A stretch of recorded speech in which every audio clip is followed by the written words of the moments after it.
Hello and welcome to another Back to Jerusalem podcast. We are coming to you live. It's a Saturday morning. We had some technical difficulties, so we're getting started a little bit early and a little bit late. Because of the time zone changes that we have, we wanted to do everything in Eastern time zone. So we were looking at the time here in this part of Europe, and it looked like we were at a different time. We had some people already calling in. Unfortunately, I was not able to take their calls. If you have called in and we have not answered your phone, we apologize. That was our mistake. The time zone sometimes gets us thrown off. As soon as I got the first phone call, I realized that, okay, there is people calling in. Why is that? And then I was able to see right away that is because of the time zone. And so it is 10 a.m. We sometimes have been doing this at 11 a.m. to 12. The reason why we've been playing with the different times between 10 and 11 is because we wanted to be able to allow those in the United States on the West Coast to also join in. At 10 o'clock, it's about 7 a.m. their time. And so that's a little bit more doable for some of the people on the West Coast. And it turns out that most of our listeners are from California. First call today. Hello, this is the Back to Jerusalem podcast. This is Eugene Bach speaking. Who am I talking to? Hey, Eugene, this is Will. How are you? Hey, brother. Thanks for calling in. I saw that you called earlier. I did try to call earlier. I've been trying to listen in, and I'm not getting any audio, so I don't know if you have your mic muted again or what. No, I think you should listen now. I actually did not have it going for the first 14 minutes. There was a confusion in the time schedule. And then once I realized that it was 10 a.m. already on because I thought that we moved it to 11, but then I realized myself, I wrote 10. So in setting up the equipment in the last minute took a few minutes to get our backwoods duct tape studio up and going. So you should be able to hear us pretty well now. Or what? No, I think you should just listen now. Hey, do you hear that? I can. Now we're getting feedback. Yeah, let me mute this. Yeah, you're right. It's working now. I had it on and it was showing the countdown, but I had to reset it, I guess. So. Yes, so I actually put the YouTube, if you look at the YouTube channel and the live channel that we have on our website, it would do a countdown for about another, 45 minutes or 40 minutes from now. So that's the reason why is because it was set for 11 a.m. Eastern Standard Time, even though we had it set for 10 a.m. Eastern Standard Time, and I was paying attention to the, glitch in the system. Kind of, putting because I had to put the time in European time to match the East Coast time, and my math was off. So there you go. It's that daylight savings time. We'll blame it on that. Yes. Even though it's May. How's everything going in the front office, brother? Hey, big question. People are going to be calling in today for the Panda Bears, and I want to ask you, where should I ask them to send an email to? Probably the best would be just office at backtojerusalem.com. All right, perfect. That sounds good. I will do that then, because office at backtojerusalem.com. What I will do is I will confirm everybody, because if people hear that, hey, it's office at backtojerusalem.com, you might just start getting like 1,000 emails saying that we want a bear. I will confirm with you. I trust the Back to Jerusalem listeners. I thought, well, you know what? People might just contact me anyway, so that's good. That's good. But I mean, I trust our listeners. I know our listeners are pretty generous and pretty honest, so I don't really see any problem with that. Right. So yeah, I don't either. So, and I don't mind erring on the side of generosity. And anyone who can't get through, really wants a bear, can't get through, everything is 50% off in our store right now. So you can still get your bear at half price. And these bears that we're actually sending out, can you tell us a little bit about their origin, where they come from, who puts them together? Because I mean, we have them up on the internet for about $15. It takes us about how much to make this? How much are we paying the women to be able to make those in Iraq, then ship those to the West, and then ship them again to the winners? Right now I don't have an exact on it. I know we were paying $5 a bear, but that changed because the women are now providing their own supplies. So before it was $5 a bear to make them, and we were providing all their supplies. But the girl who was helping them with that, helping get this all set up, has now moved them over to where they're not dependent on us anymore. They're providing their own materials, their own stuffing, their own yarn and stuff like that, and so they're getting a little bit more than $5 a bear. I'm not sure what the exact shipping is, but you're looking at a little bit more for that. So we're probably looking anywhere from like $6 to $8 a bear. Okay, yeah, because I mean, this is for us. This has been a project that has been of the heart, really, because as if you can remember, back in 2014, when we started to move into northern Iraq to help in the situation, what we started to do at that time was raise money for a safe house. And I'm going to be a little bit honest and maybe a little bit blunt and a little bit maybe even revealing and rude, I think, maybe, possibly. We'll see. What we did was we partnered together with people that were on the ground helping ISIS victims. So I went in to get, we had some people from the Back to Jerusalem team from our Middle Eastern office, females, that could spend time with some of the women that had escaped from ISIS, and they were able to interview them. I was not able to go into the rooms where these women were being interviewed because it was sexual abuse, right? I mean, you don't want a man in there hearing details about how you were sexually abused. So we only let our Back to Jerusalem female team members go in, including my mother-in-law. So my mother-in-law also was in there with these victims. And as they were sharing, I mean, they were raw, right? This is 2014, 2015, 2016, right after many of them had escaped from ISIS. So when they escaped from ISIS in Iraq, we built this safe house for them. And because we felt like this is the best way to help. So we started to work to build a safe house, but other people started coming to Iraq and seeing the safe house, and they also wanted to help, which we thought was great. But then they started to claim the safe house. Basically, even though Back to Jerusalem built it and started it from the ground up, there were other parts that it just wasn't getting finished. So other groups would come in and see this safe house and say, okay, we're going to throw money at it as well. And it seemed like the going price was always $30,000. So Back to Jerusalem in the beginning put in $30,000. Another group came in and said, we'll put in $30,000. Another group came in and said, we'll put in $30,000.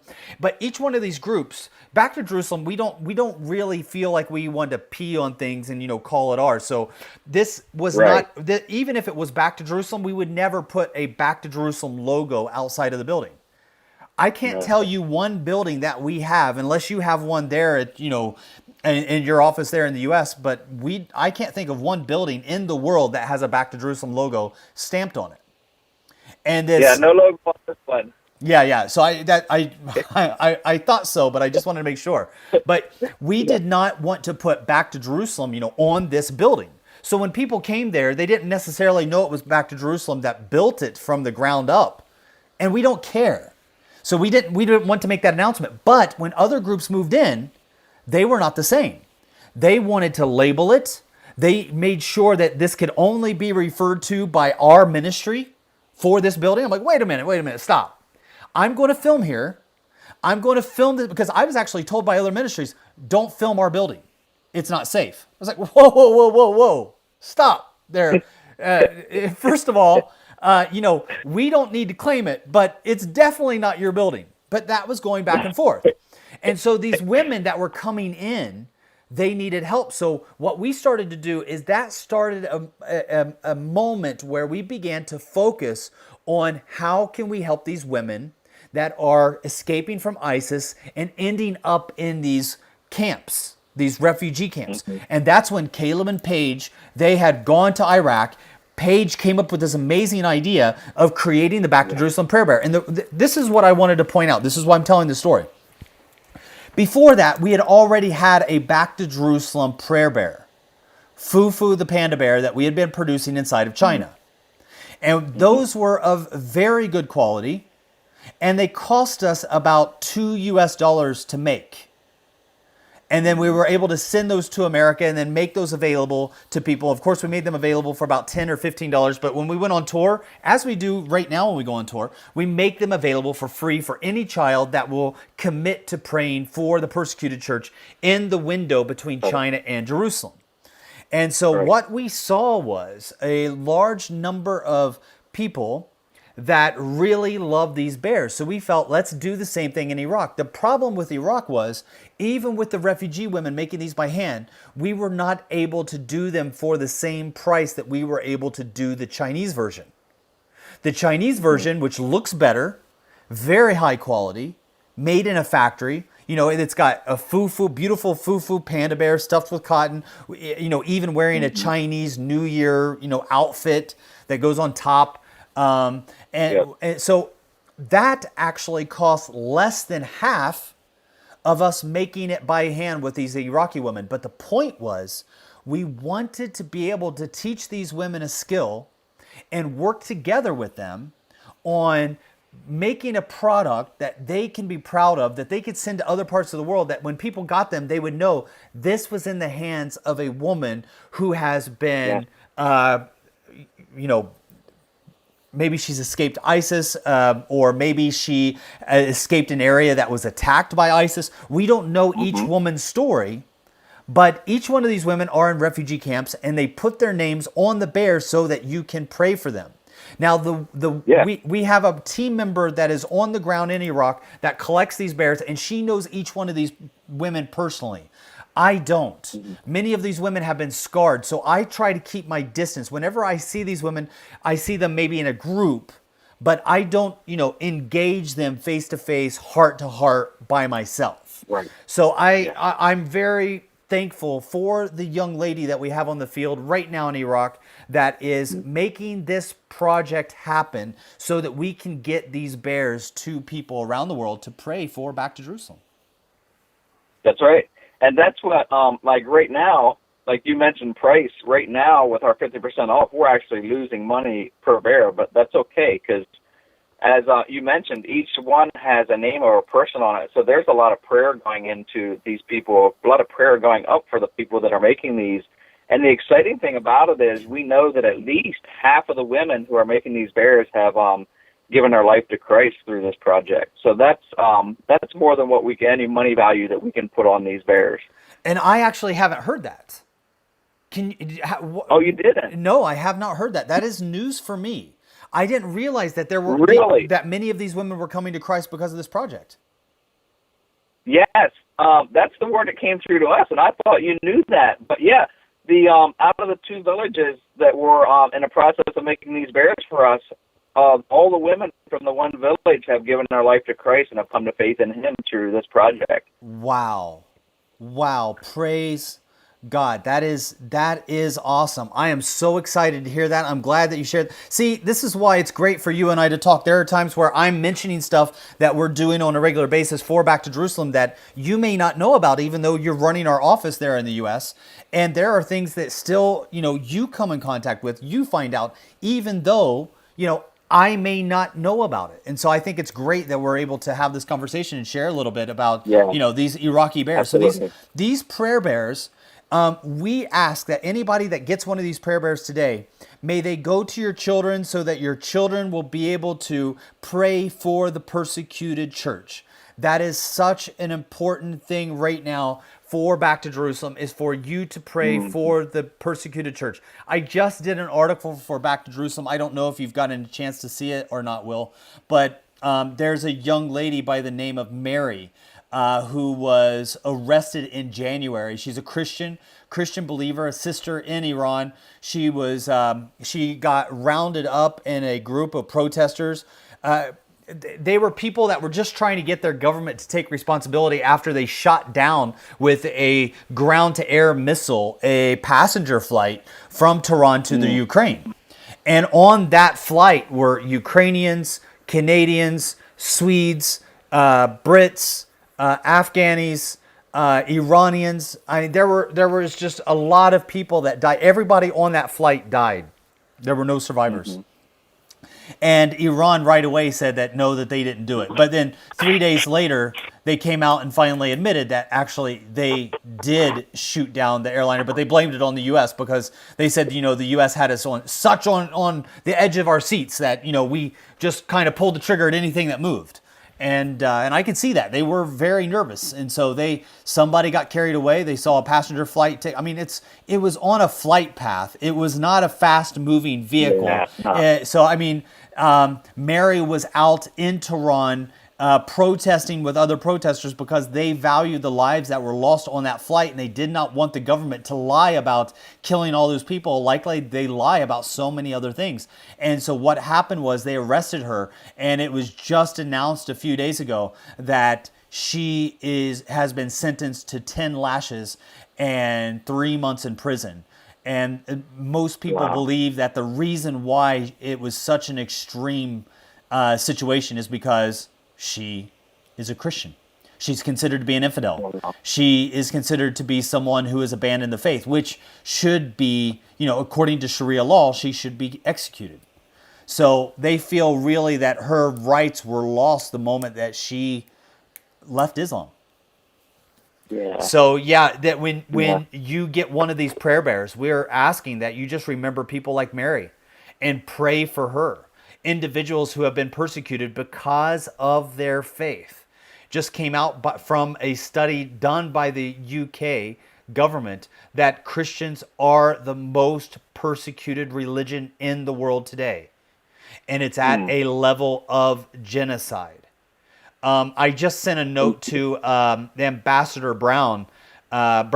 Ambassador Brownback. He's the religious ambassador for the United States appointed by Donald Trump. I sent a letter to him. I'm hoping to get him on the podcast. I don't know if he'll be able to come or not, but I asked for him to come onto the podcast and tell us about the latest government report out by the United States about the persecution of Christians. They specifically in that report, in the United States report, which I think is the most reliable now. The individual government reports are the most reliable reports that we have available to us as Christians about the persecution that is taking place in the world today. We can no longer rely on a report coming from the United Nations Human Rights Commission. The UNHRC is no longer reliable. The reason why is most people, I don't know if you have read our article or not that we have just put out on Back to Jerusalem a couple of weeks ago, but the United Nations Human Rights Commission is now run by China.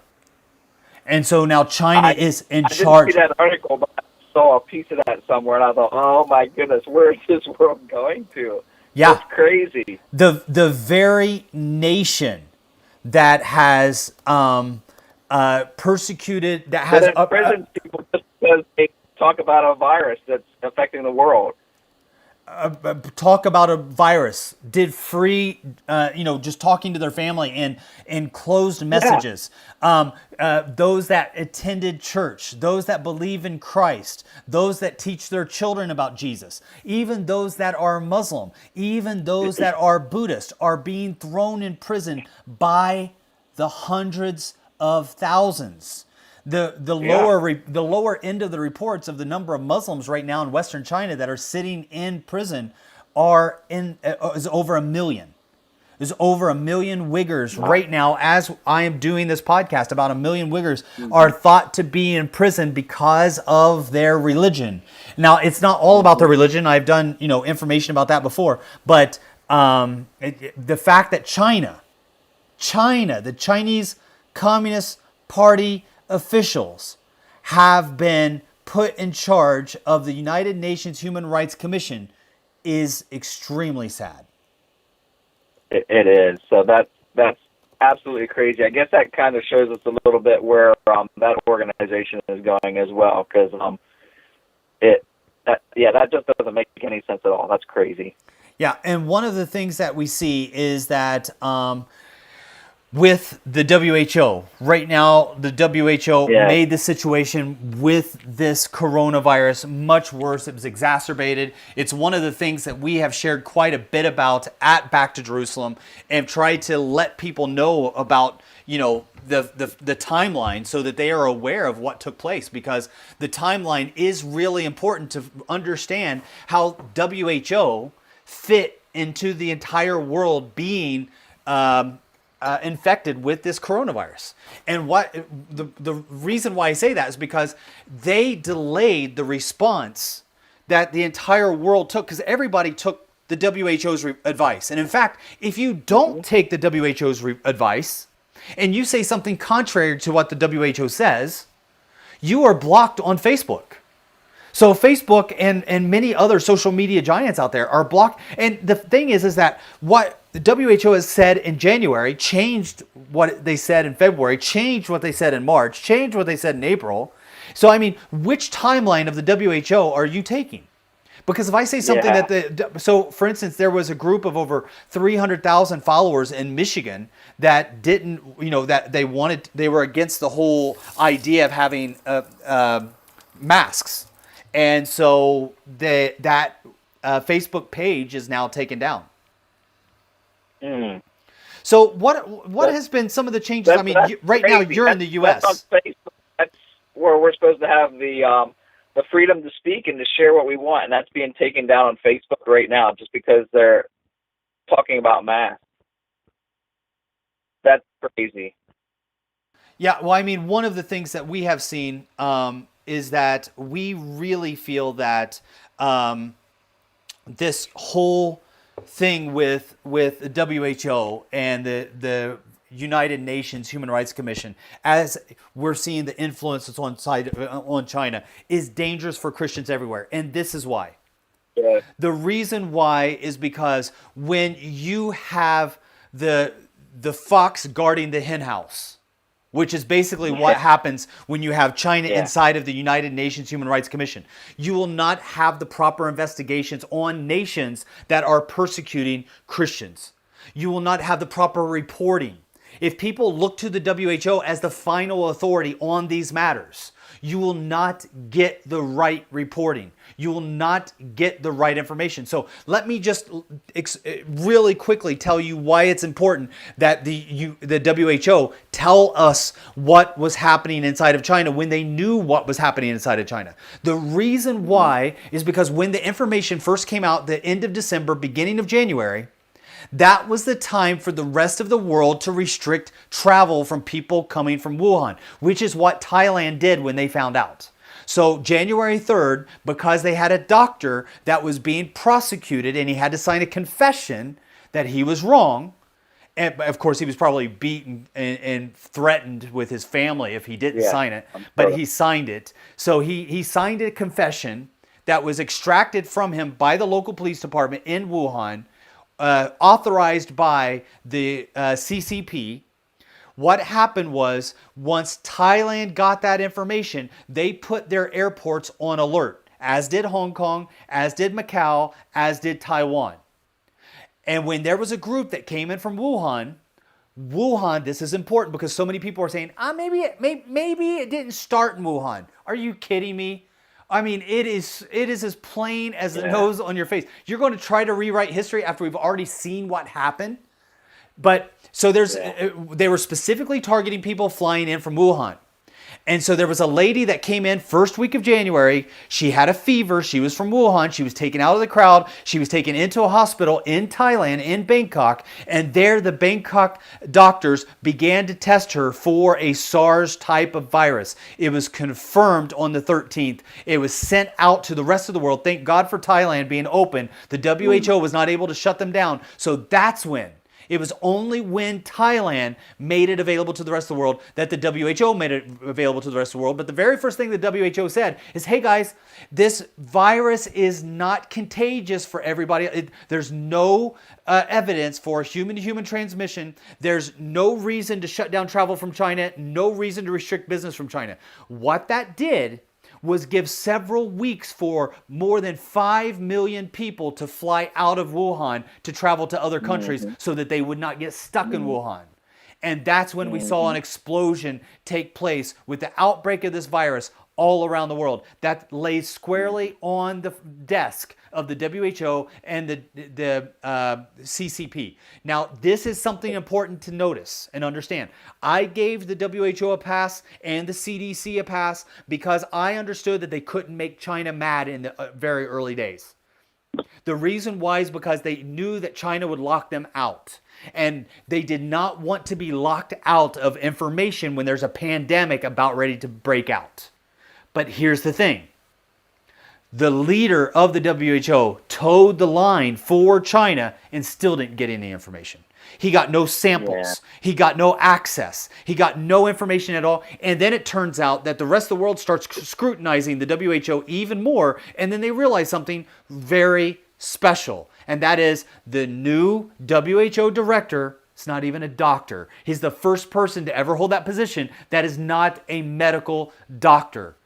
So how did he get that position? He is a member of the Communist Party in Ethiopia, which thank God the Ethiopians shook off communism, because I don't know if you remember those commercials back in the 1990s, late 80s, where you had all those children from Ethiopia that were starving to death. Thank you to communism. That's what happens when communism takes over your country and you remove God from your nation. Ethiopia is a nation that has been following Christ since the birth of Christ. They would make an argument that they were the first Christian nation in the world. And if you know anything about history, you'll know that in the 1980s, Israel made a massive airlift. It was the largest evacuation of people that has ever taken place in the history of man. They evacuated more than like 15, 20,000 Ethiopians on secret flights leaving out of Ethiopia when communism came in and smuggled them into Israel, because they have Jewish blood. And they practice the Jewish faith. People don't even realize that those Ethiopians were not even allowed to leave. Something about communism, man. What is it about communism? Yeah. Every time people bring in a communist government, they have to make you stay in their mess.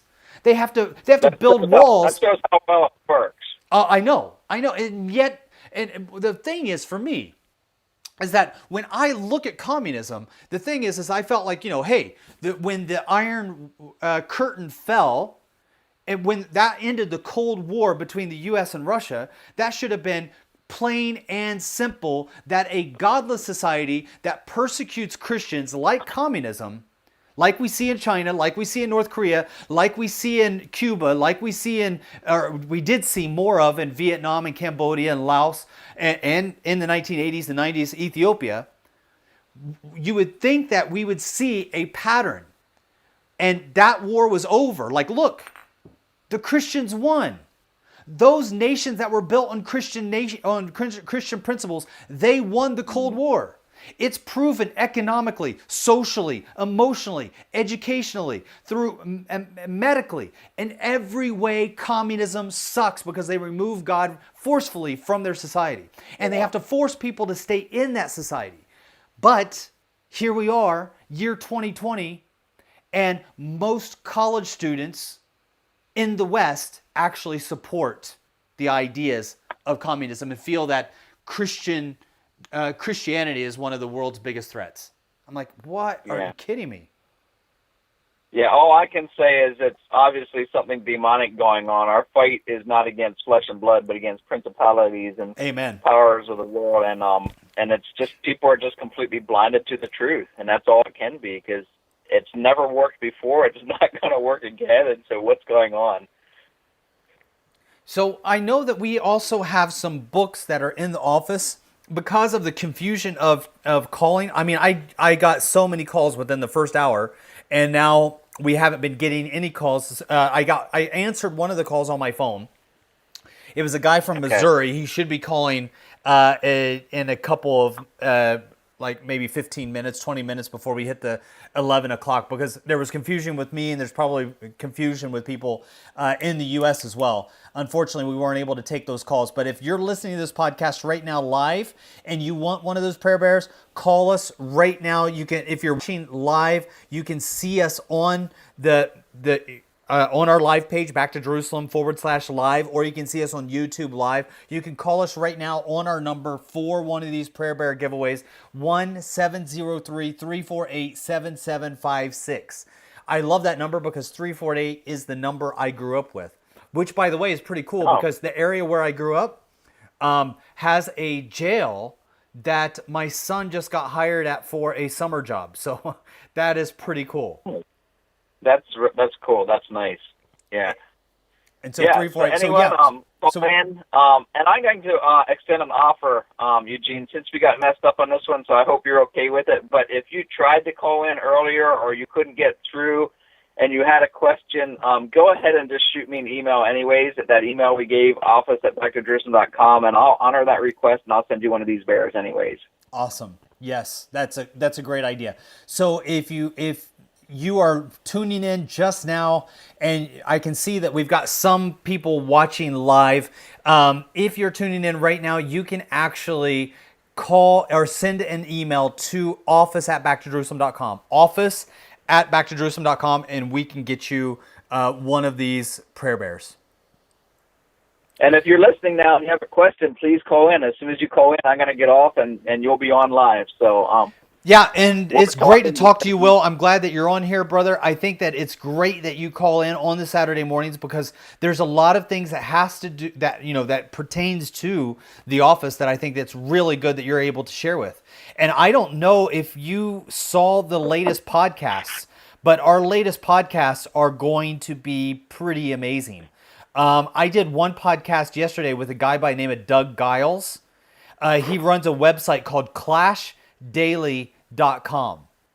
And now I don't know if it's because I'm in Europe, but every time I try to go to his website, I get blocked. I have to verify myself through a 2-part verification process, and it's so annoying. But Clash Daily is this conservative Christian news site.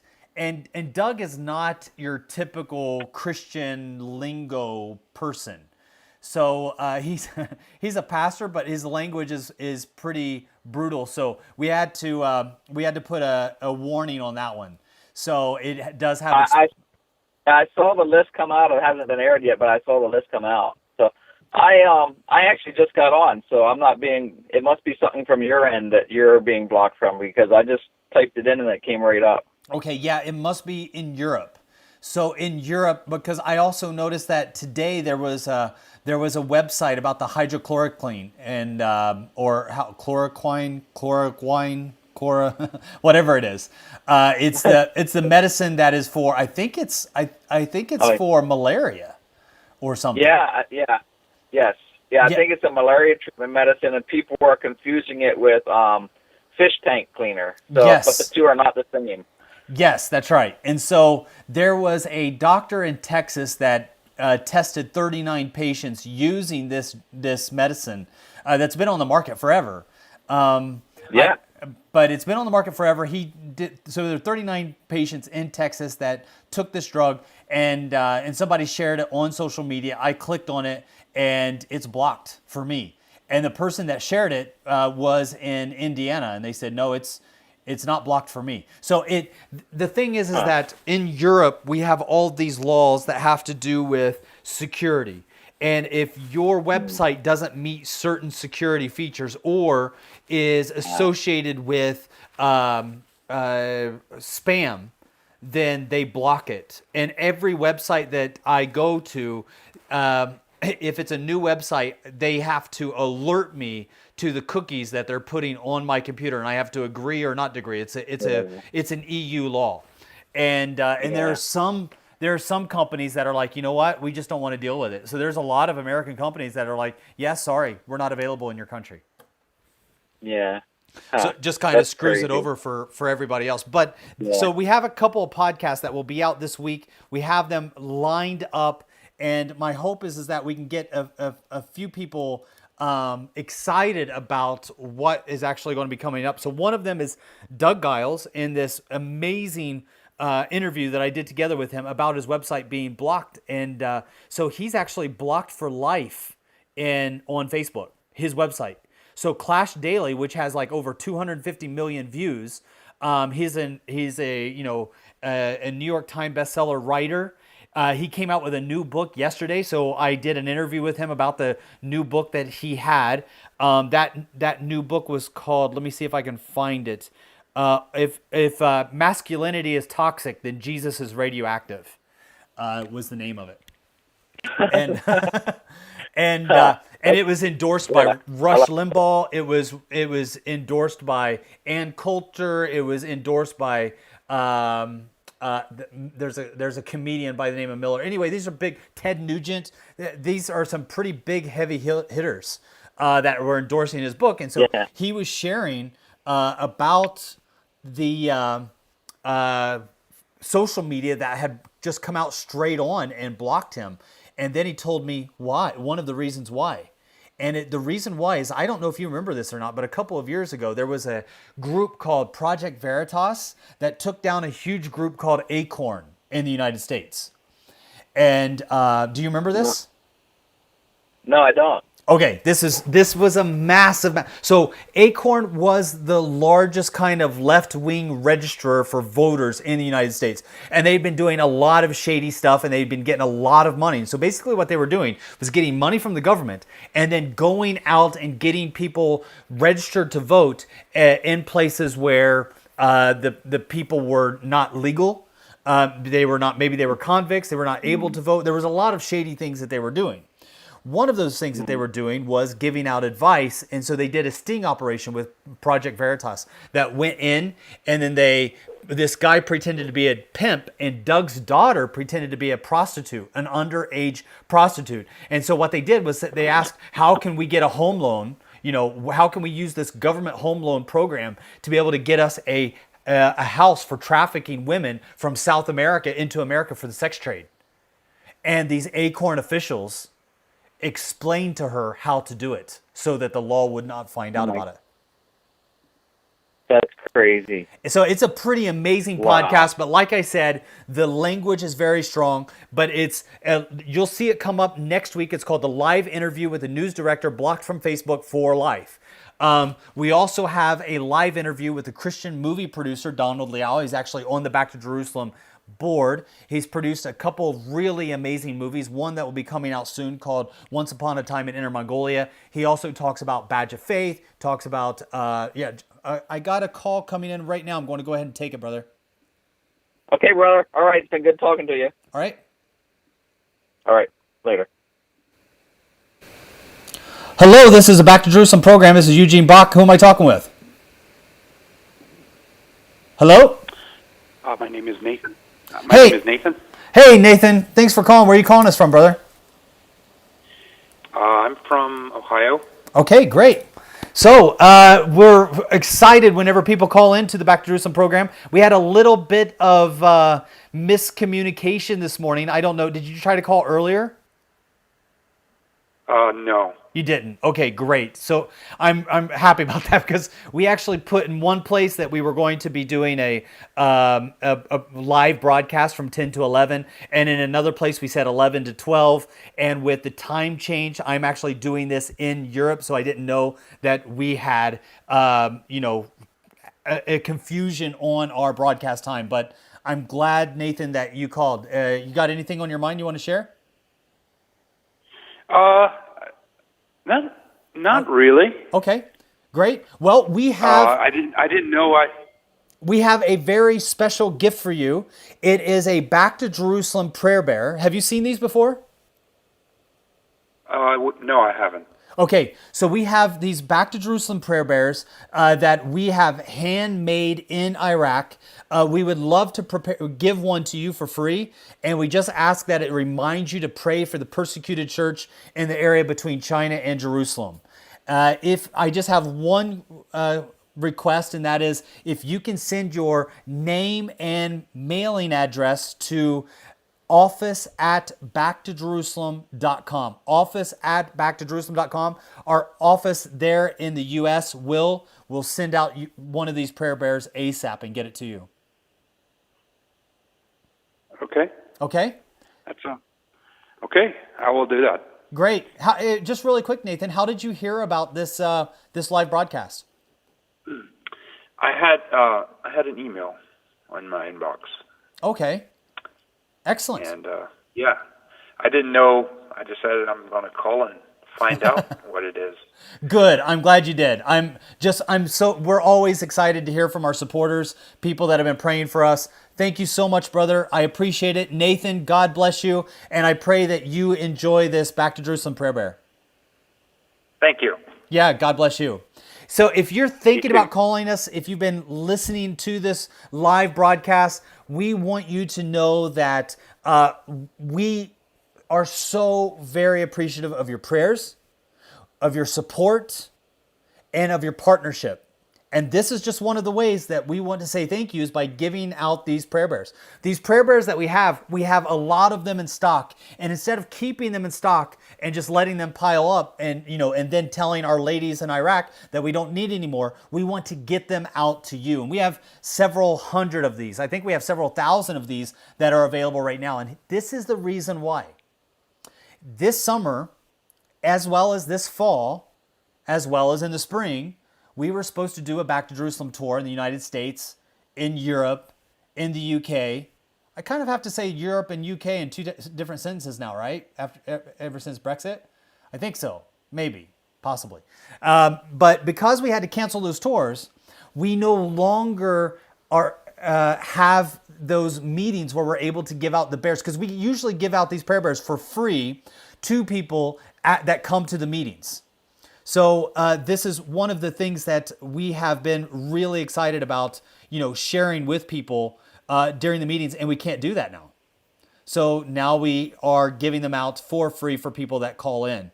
And this is something that we would love to share together with you. So if you want to call in, if you are wanting one of these bears, you just call us on the number. It's right there on the screen, available, 1-703-348-7756. Call us. I know that some of you are probably waiting for us to go on live in about 5 minutes is when we had our countdown. We're already live now. For those of you that are wanting to call, now's the time to call. You can talk to us live, ask your questions, give your complaints. If you don't believe something that we're saying, if you have a problem with something that we're saying, now's the time to share it. I got one question that has come across on our text. I haven't even been really watching the text. I apologize for that. But I got one text that came across that said, "How is Brother Yun doing?" I will answer that right after this call. Hello, you are calling Back to Jerusalem live podcast. This is Eugene Bach speaking. Who am I talking with? My name is Latondra. Hey, Latondra, thanks for calling. How are you doing? I'm doing very well. Thank you for asking. Good. So I'm glad that you called in. We have a special gift that we want to give to you. It is our Back to Jerusalem prayer bear. All you have to do is give your name and your address to office@backtojerusalem.com. We will send it right over to you. Oh, that's very nice. Thank you for the gift. Yeah, thanks for calling. So you got a question or a comment or a complaint? No complaints. I was Okay. just calling to encourage you guys, telling you thank you for your continued work all over the world. Oh, thank you. And just God bless you. Thank you so much. Really appreciate that. How did you hear about Back to Jerusalem? So I read Living Water and Living Water by Brother Yun, and so I looked up like his sermons online because I wanted to do like more, not investigative, but I just wanted to see like who Brother Yun was. So I looked on YouTube, and your page was the page that had like him speaking on there. So I subscribed to you, and I've been watching you guys ever since. Awesome. And did you say you were calling from California? No, I'm calling from Canada. Oh, from Canada. Oh, sorry. So what part of Canada? I'm in Ontario. Ontario. Windsor. Well, awesome. Well, I think we are supposed to be in Ontario around October, November of this year. So Oh, that sounds great. yes. So hopefully we'll have to see. Everything's kind of up in the air right now because of the Yeah, coronavirus. And we now have our. So I don't know if you've ever heard Brother Yun speak in person or not. No, I haven't. No, Okay. no. Well, if you ever do, or you ever watch him on video, you'll see that there's kind of this Western guy that usually does the translation for His him. interpretation. Yes, yes. So that guy's name is Brother Ren, and he was just basically banned from the United States for the work that he's been doing in Iran. Wow. So yeah. So anyway, that's going to make, I think, Canada very important for us in the future because he can still go to Canada. So we're Okay. hoping that we can go to Canada this fall and do some meetings from East Coast to West Coast, and yeah, hopefully we'll be able to see you there. Yeah, that would be very nice. Thank you so much for your encouraging words. Really Well, appreciate it. God bless Great to you hear. guys. And Yeah. I pray that this prayer bear is a blessing to you. May it be a reminder when you see it just to remember to pray for the persecuted Christians living between China and Jerusalem. Yes, yes, I will. Thank you. I Perfect. really appreciate that. God bless you, sister. God bless you. I love it when, if you have nothing to say, if you have no questions, if you have no comments, no questions or whatever, please don't worry about it. Call in anyway. We love to hear from our supporters. It gives us a good idea of where you're calling in from, where you're listening from. I see that we got one question that I was about ready to answer right before I took that call about how Brother Yun is doing. I want to let you know that Brother Yun is doing really well during this time of the coronavirus. He has been mainly at his home, and this has been just one of those times where he's done a lot of ministry every single day online. So he's got a group of Chinese that he ministers to every morning. We have Back to Jerusalem missionaries who are not able to make it back home. We actually have an article about that online. You can go there and see it. This has been a big, big challenge for us. If you are praying for China, this is a big thing to pray about. The Back to Jerusalem missionaries who are blocked, yes, blocked, from their home in China. Basically, China does not want their people to come back to China. It's really sad. And so Brother Yun has been speaking into the lives of many of these Back to Jerusalem missionaries who are abroad and not able to go back home to their families in China. So what China has done, so unlike Canada, unlike many countries around the world who have, like Singapore and Japan, that have sent emissaries to go and provide ways for their citizens to come back home during this time of the coronavirus, China has made it extremely difficult for their citizens to return back home. They've made it expensive. They've made it hard. And they've definitely given them the feeling that they're not wanted. And one of the main reasons why is because China believes that a second wave of the coronavirus is coming, and it will come from infections from abroad. And so they don't want to, the disease that they gave to the rest of the world, they do not want coming back inside of China. And so there are a lot of Chinese Back to Jerusalem missionaries that are having a hard time, and Brother Yun is speaking to them every single day. He's praying for them, praying with them, ministering to them. So when you ask about how Brother Yun is doing, that's how he's doing. He's health-wise, he's doing really well. For his wife, continue to pray for her health. She's doing better. For those of you that are aware, his wife has battled some personal health issues over the years, and she has a health condition that she needs prayer for. So we have another call coming in. Hello, this is the Back to Jerusalem podcast. I am Eugene Bach. You're talking with us live. Who am I talking with? This is Bruce Hall. Hey, Bruce, you called me earlier, right? Yes, I did. Thank you so much, brother, for calling back. I really appreciate that. Sorry, we did not have our timing right. I'm actually doing this.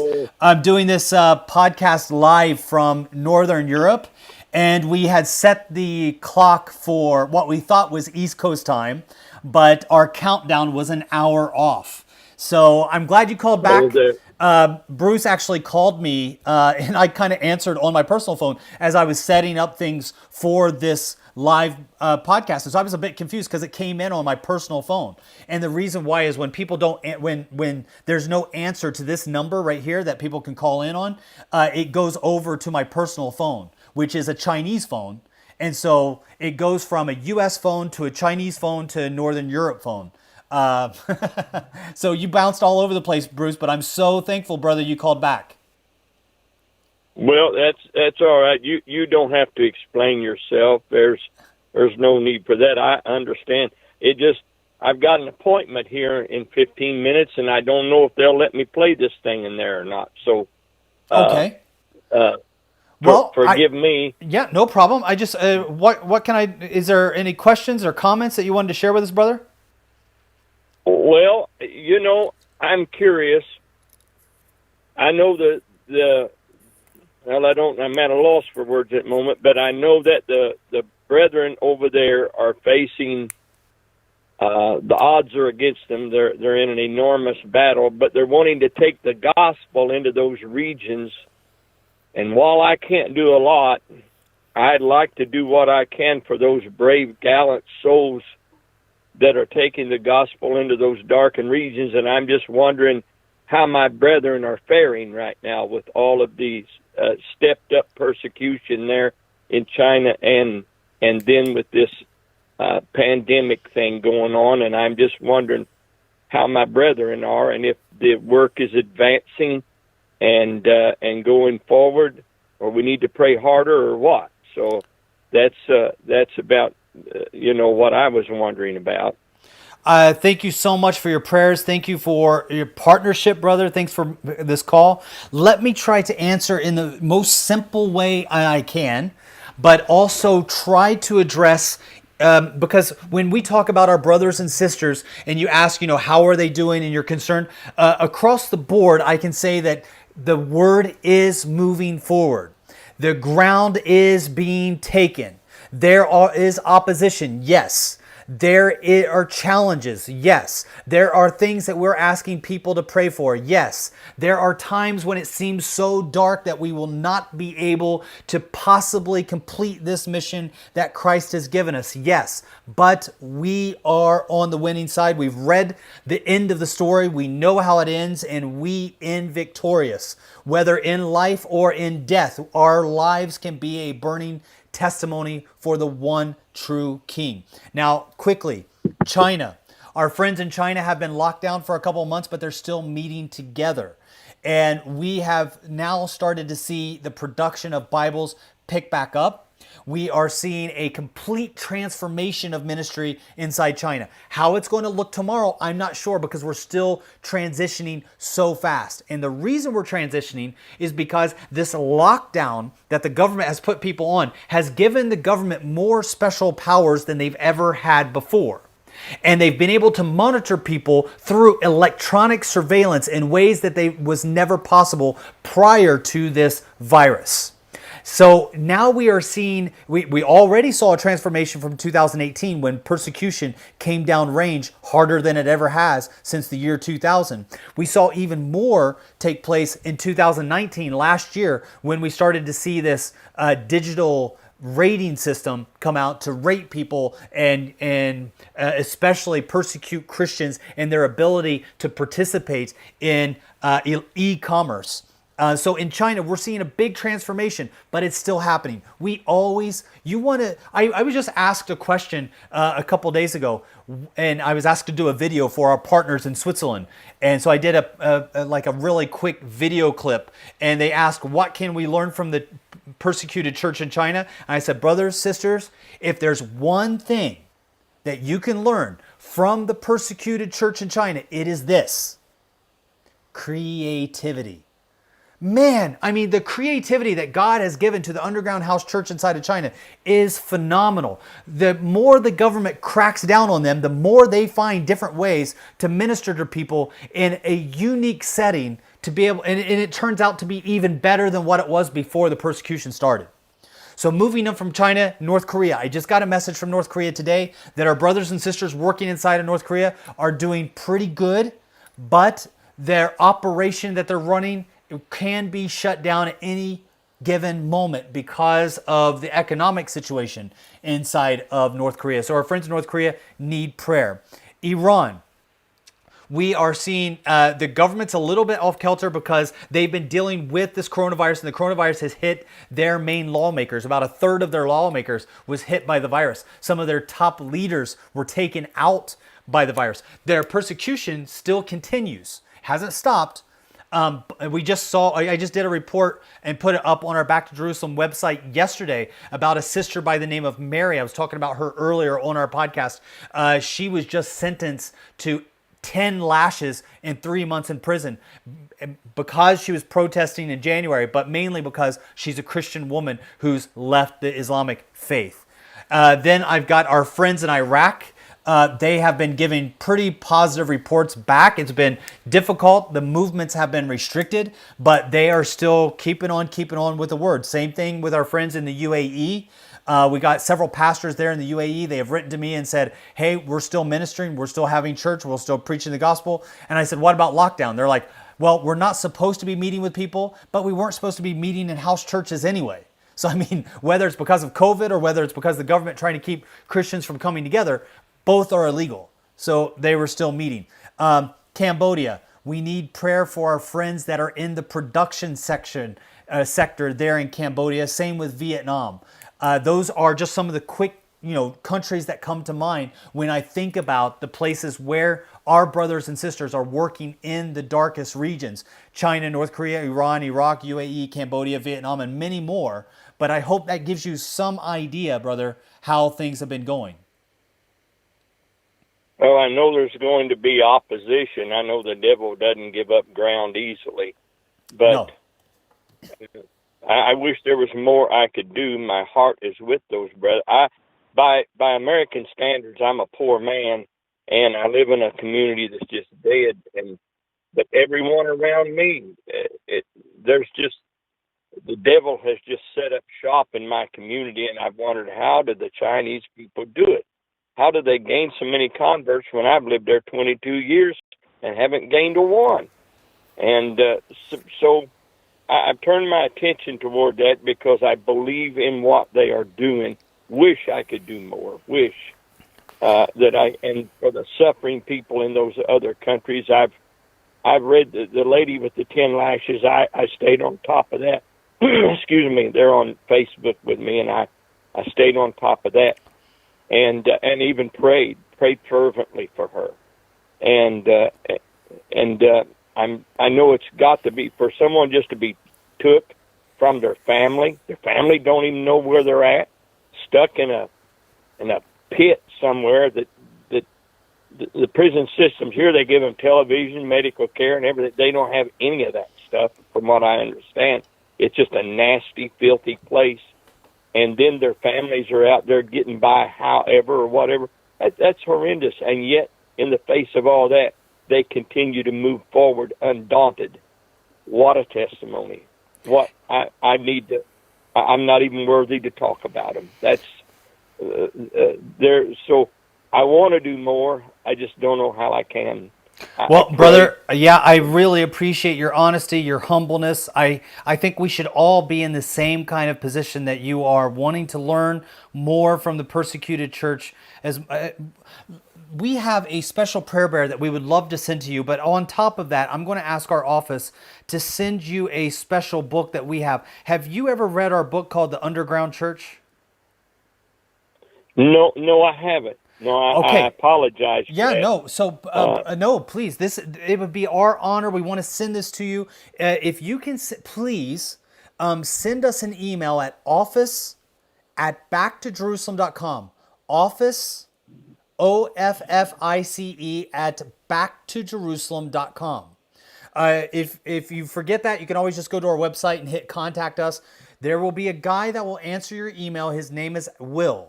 And I will tell Will that when you write, we will send you a prayer bear as well as this Underground Church book. This Underground Church book, I think, will really highlight these brothers and sisters, their lives, what they've been doing in an extraordinary way that I pray will allow you to be even more focused in your prayers and your partnership. When you think of the brothers and sisters, because these are family members, they may seem detached.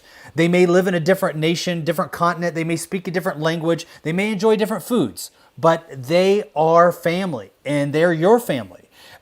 You may carry a U.S. passport. I'm assuming you're American, but you may carry a U.S. passport, but our true citizenship is not of this world. It's in the kingdom of heaven. And our brothers and sisters in China, in North Korea, in Pakistan, they will be with us for eternity. And one day we'll be able to see them and hear all these amazing testimonies.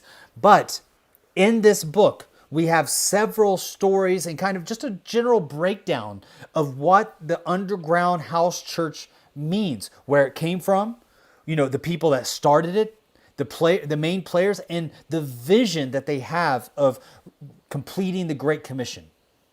Brother, I think you'll enjoy it. Well, I'm sure my heart. I pray for them. I think of them, and I just sit. And I don't have words. And I think, how in the world could I figure out how to make disciples here where I'm at? And I've given out books. I've tried. We had you on a conference call from Hong Kong over on one station. I was on there for several years, and we set you up to do it again, and they cut that out. And when they did, I'll be honest with you, maybe my reaction wasn't good, but I told them very nicely.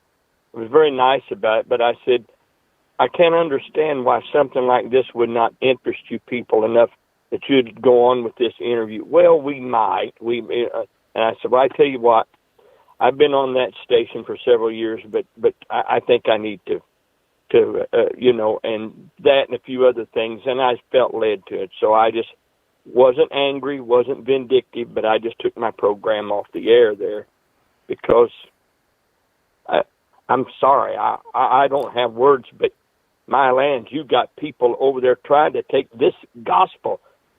And those are my brethren. I see them as that. I see them as my if I could, I'd take them in my house and feed them. I'd say, what do you need? I'll give you whatever I've got.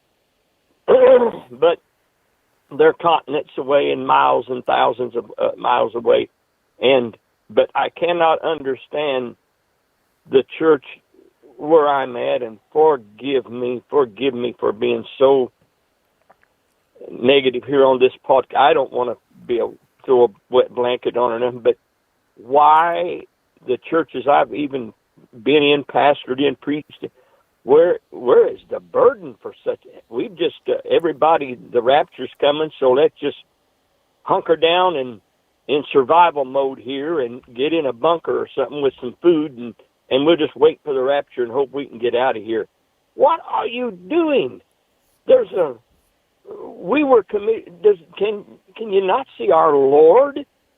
Can you not see Him giving the commission? Those were just not some nice religious words that were uttered. That was our marching orders. That was His heart.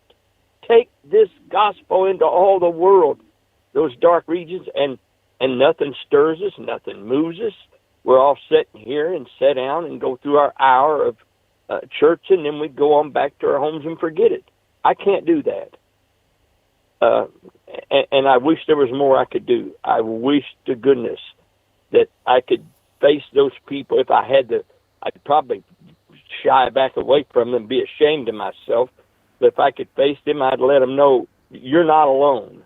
You are not alone. My heart's with you. If I could take your place, I would. I'm not trying to sound super religious here or whatever, because I'm not. But that's my heart for this thing, and I'm very honored to talk with you, brethren, about it. I have to go inside this business now. I don't know if they'll allow me to play this in there or not, but and you probably wouldn't want me to, because there'd be a lot of noise, but maybe I can put it on mute. But I will be leaving you right now one way or another. So if you ever see those brethren over there, tell them there's a nobody over here, that my heart weeps with them, and they are brave soldiers. They're worthy of the greatest honor, and I pray for them and pray that they advance and move forward. Amen. For Amen, the brother. victorious. I want to thank you for your call. Enjoy the rest of your day. Remember to send us an email at office@backtojerusalem.com. We really want to give you this prayer bear as well as the book. God bless you, brother. Okay, thank you, sir. For those of you that are not aware, basically what's taking place is that, we're kind of running a one-man band show here. So I'm taking the calls. There's no vetting the calls. If you call while I'm online with somebody, please call back. Just give it a few minutes. We try to give everybody enough time to express themselves, make a statement, ask a question, whatever it is. We want to hear from you, but we also want to allow for other callers to call in. So I noticed that there were some calls that came in during the time that I had this brother on.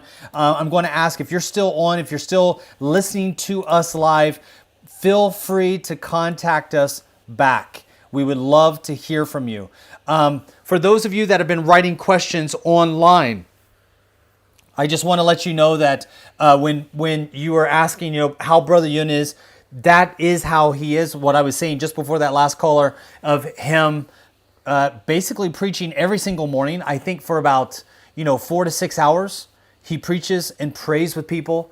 That's how he starts off every single day. So before most people even wake up, he's been up early in the morning ministering to people in China and Asia. He's got a lot of individuals that he disciples on a daily basis. And it's 7 days a week. It's every single day. There's no break from him. He is a machine. Brother Yun is an absolute machine. But I think that he is appreciating this time that he does not have to leave his home because of his wife's health condition. This has allowed him to stay with his wife. His daughter at the moment is also home from the mission field. His daughter is a missionary in Cambodia, and at the moment she is in the same country as he is, in Germany, where she is about ready to have another baby. So he's super excited about that. And then I saw somebody write in and ask a question about Brother Ren. Has Brother Ren been banned from the U.S.? For the time being, the answer to that is yes, for the time being. So if right now we have been reaching out to our contacts that are in the U.S. government, we don't have many of them. So if you know somebody, if you have a congressman, a senator, if you have a government official that you are friends with, or if you're a government official listening to this podcast, we could use your help. We need Brother Ren in the United States. Brother Yun does not like traveling without Brother Ren. The two of them have been in ministry together for about 30 years. And so they complement one another. They've been working together for so long that it doesn't work without Brother Ren. Brother Ren also goes to places that Brother Yun does not. Brother Ren travels into Iran quite a bit. He travels into other places as well, like Iraq and North Korea. But his challenge is that because he is not an American citizen and he had been traveling into nations like Iran. Now, keep in mind, he's not selling uranium, right? He's not going in there and teaching the Republican Guard. He's not training the Quad soldiers on how to fight, illegal proxy wars in Syria and Jordan. He is going in and helping build the underground house church. And because of that activity, he has had a challenge getting a visa to the United States. So this cannot be fixed without government intervention. So we need prayer. We need, if you have connections, if you have contacts, if you attend like the prayer breakfast, we would love to hear from you. You can write to me personally at sinobach@gmail.com. That's SINOBACH @gmail.com. This is a big deal for us. We need to get him into the United States so that he can be with us on tour to be able to give our supporters first-hand update information fresh from the field about what is happening. Brother Ren is the director of our international organization. He is the main person that started Back to Jerusalem as an organization, as a legal organization. Of course, the vision starts in the early 1900s, but the organization started at the end of the 90s, beginning of the year 2000 as an organization based, as we have it now in Asia, Americas, and Europe. The organization of Back to Jerusalem, that was started by Brother Ren. He is really the man behind the mask that has done a lot of the work with the Underground House Church. All of the connections that I have, all of them, I have because of the trust that they have, that these brothers and sisters have in Brother Ren. Most of the underground house church leaders would have never given me the time of day. Do you know how many people move into China and live in China for their entire lives and never meet any of the leaders from the underground house church? They begin to think that possibly there's no such thing as an underground house church. Paul Hattaway, the author of The Heavenly Man. I can remember the first time I met with him in Thailand. I go into Thailand. Will, who you just listened to earlier in the podcast, he's the one who runs the Back to Jerusalem office there in the U.S. He is the main manager of the Back to Jerusalem office. I met him, Brother Will, at the same time that I met Paul Hattaway, the author of the Heavenly Man book. And when I met with him, he told me, dude, I worked in Hong Kong smuggling Bibles into China for years. I traveled all around China trying to meet with underground house church leaders. I met no one. And I finally came to the conclusion that these guys don't exist. And I think that there's a lot of people that they think that they meet with somebody from the underground house church. They're not really sure. They're not really sure what it looks like. It's not like you can find a Facebook page. You can't find a Reddit account on, how to booklet on where to find Back to Jerusalem underground house church missionaries or underground house church leaders like Feng Chong, like Truth, like Hope, like these, like the China Gospel Fellowship with Pastor Shen. You hear about these groups and you're like, 10 million believers, I can't even find one. How is that possible? It's all a lie. It's got to be a lie. And Paul Hattaway was like, dude, that's where I was. Until I met Brother Ren. And then Brother Ren showed me and introduced me to these leaders. And all of a sudden, this entire network of people became available. That's the way it was for me. I piggybacked on the backs, on the blood, on the sweat, on the tears, on the suffering of those missionaries that went before me. They built up trust with the local church that was underground. They knew that their lives were on the line if they met with the wrong person. So they don't necessarily want to go and meet. They're not advertising. They're not running Facebook campaigns. They're not out there buying space on billboards and commercial time on radio stations and TV stations. They're not putting out YouTube channels. I mean, these guys are completely illegal and try to remain unknown, unnamed. And I had the privilege of meeting together with them for the very first time, introduced to them by Brother Ren. So Brother Ren is somebody that we desperately need in the United States. We need him to come and share about his firsthand testimony. I mean, even today, I've been living and working inside of China for more than 20 years. They still see me as a young guy, as like new on the block. I'm still considered to be someone earning my stripes.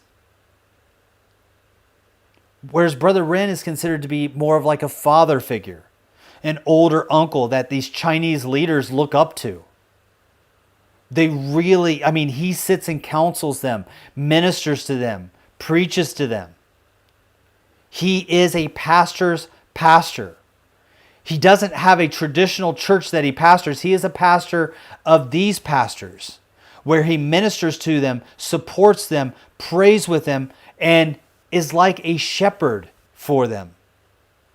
And he's desperately needed in the U.S. So if you're listening to this live and you have the ability to be able to help us get him into the U.S. and get a visa for him, then by all means, please feel free to write to me. That's SINOBACH@gmail.com. Sinobach@gmail.com. Sino is like this ancient word for China, biblical word for China. Bach, obviously being my last name, so sinobach@gmail.com. This would be a huge thing for people that are praying for Back to Jerusalem to continue to pray for. Because the time could be limited for individuals like me to go and work inside of China, to partner together with our Chinese Friends, if you are an American citizen listening to this podcast and you are thinking about moving to China, or you are listening from China, or you are working in China, but you've left China for the time being and you're going to go back when all of this coronavirus thing has gone, let me tell you, our time as American citizens inside of China might be limited, because I really believe that we are at the beginnings of a Cold War right now inside of China. This is a big deal when it comes to ministry, because our partners that we've been partnering together with, they may be cut off from the American brothers and sisters. And it is so important for you to look at individuals through the eyes of Christ during these times, because the rhetoric in America against China is going to continue increasing. The rhetoric against America inside of China is going to continue increasing. We just saw that President Trump made an announcement that this trade deal that he had signed and agreed to for the very first stage in January may be kaput. Maybe completely over, because it looks like the Chinese, according to the president of the United States, hasn't really kept up their deal, their end of the bargain. The Chinese are getting upset at the U.S. because the U.S. is blaming them for the coronavirus. The Chinese are blaming the Americans for being xenophobic. And so there is this back and forth bickering, and in the meantime, one of the largest military attaches outside of China is now moving in the South China Sea. And the Chinese military is now having to face opposition from the U.S. military. And the U.S. military is moving into the South China Sea because there's been so much area that is taken over by China. This is the beginning of a Cold War. We are seeing it both electronically. We're seeing it with the increase of hacking that is taking place. We're seeing it with the increase of military activity that's taking place. We're seeing it with the increase of bad rhetoric between the two nations starting to take place. It's getting dangerous. And prayers are needed. They're absolutely necessary. So I'm asking you to pray for, because what happens during these times is that we can very easily look at individuals that come from certain countries as our enemy. Brothers and sisters in Christ that are listening to this podcast, the Chinese are not our enemy. They are our friends. They are our family. They are fellow believers, brothers and sisters. Our citizenship is not rooted here on earth, but is in the kingdom of heaven, as I told the previous caller. I carry a couple of passports from different nations, but my nationality, my patriotism for the nationality is not rooted in where I was born. It is not rooted in who has given me a passport. My patriotism is rooted in the Word of God. And my hope is not in a flag, is not in a country, is not in a government. My hope is rooted in Christ alone. I will do what the leaders tell me to do as long as it doesn't interfere with what I feel that God has told me to do. If you tell me to pay 100% tax, I won't agree with it, but that's what I have to do. I'd follow the rules. If you tell me I can only drive 10 miles per hour, well, that might be a law I have to break. I'm sorry. I will repent of that sin. That is a sin.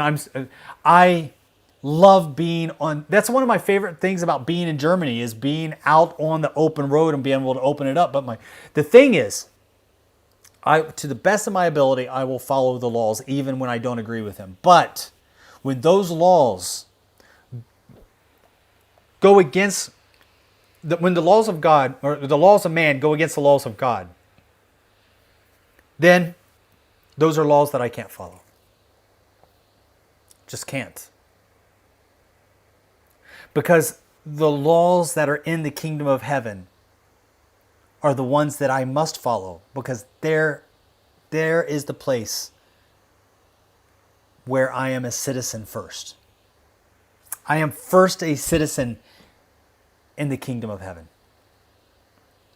And there are many nationalities that have come and joined me as family. Do you think the Chinese don't love their country? They absolutely do. Do you think they don't love their flag and show patriotism towards their flag? They absolutely do. So when nations go to war with one another, what we have to realize as Christians is that these wars do not change the way we as Christians view the people that come from that nation. We are compelled to love everyone. And it's not just something that we have to do because it's a rule, right? It really isn't. It's if we believe that Christ lives in us, and if God created them, if He created all the people on the earth, He loves them. I mean, we're told that several times that Christ came to earth to die for us, for all mankind, during all time periods.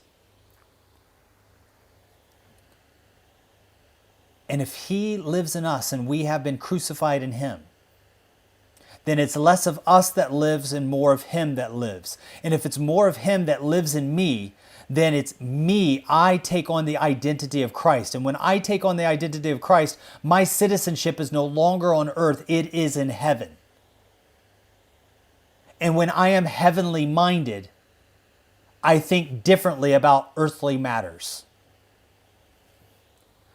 I heard one pastor one time say, sometimes people are so heavenly minded they're no earthly good. It was a cool slogan.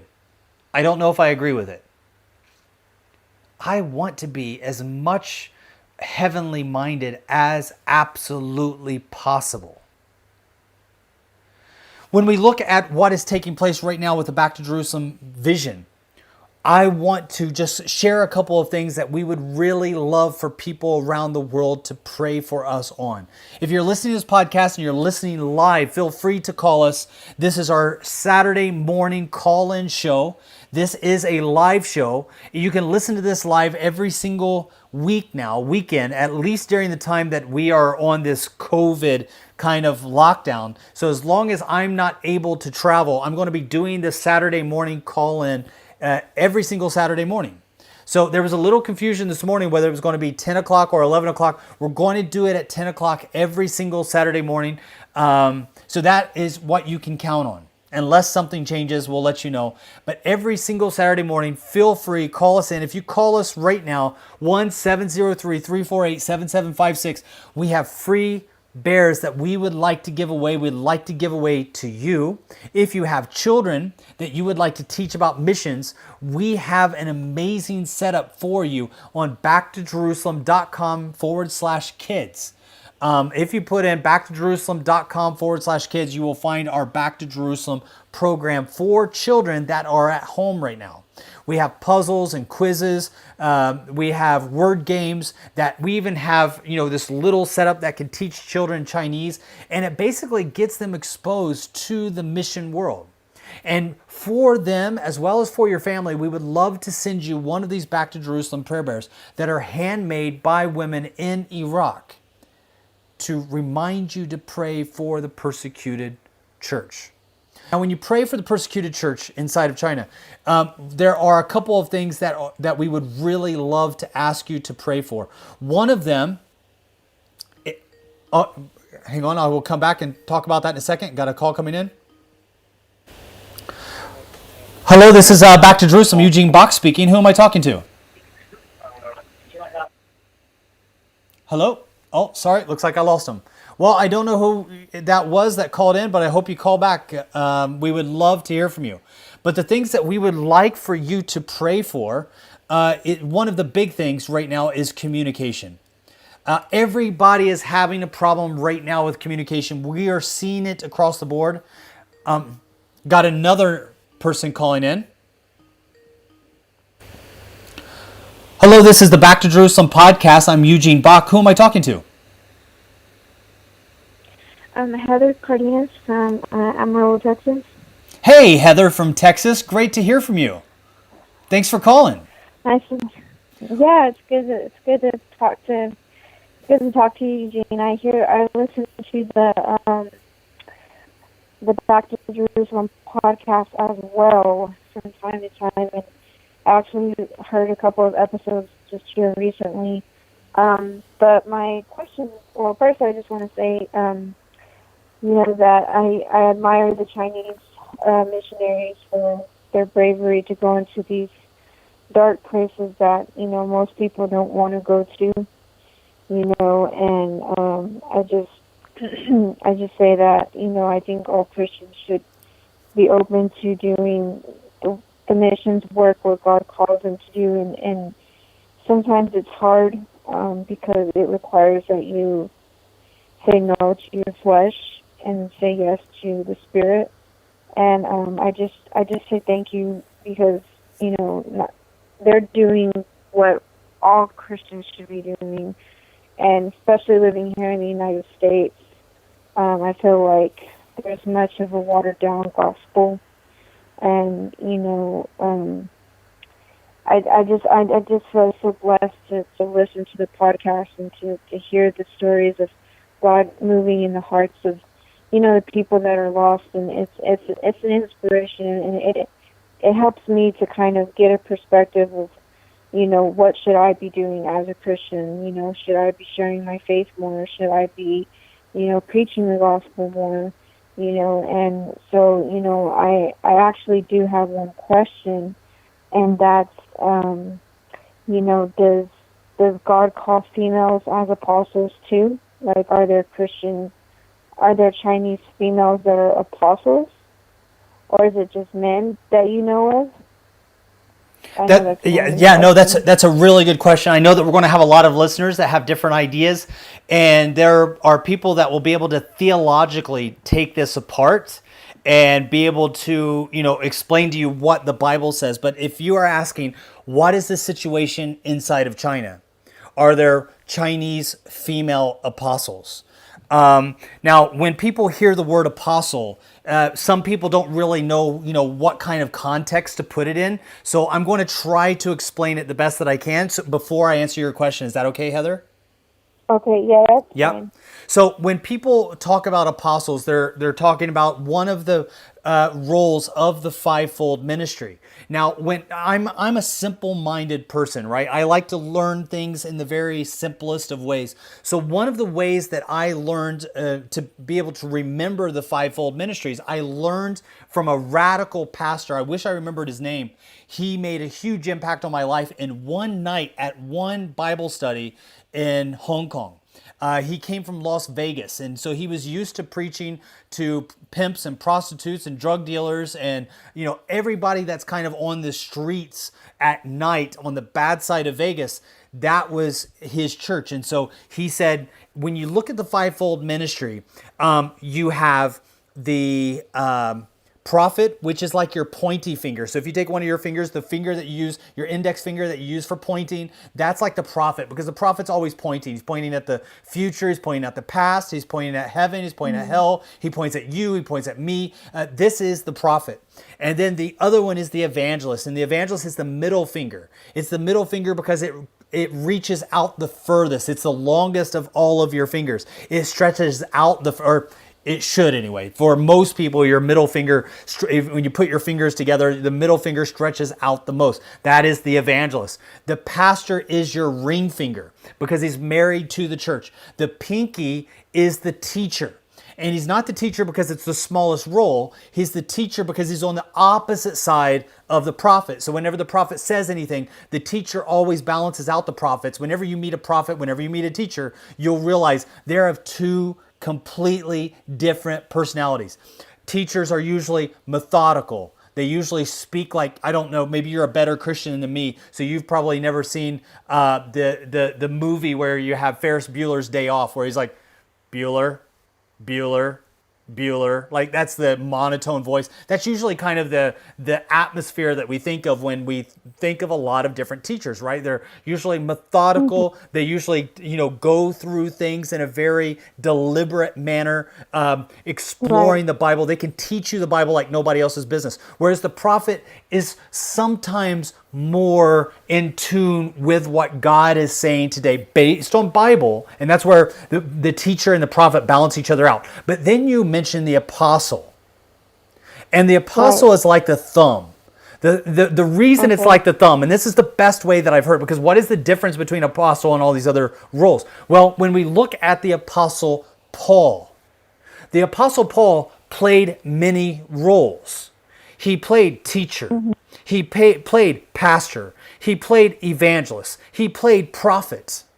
So when we look at the role of the apostle, we see somebody who can fit in any one of these roles. They can go in and out of any one of these roles.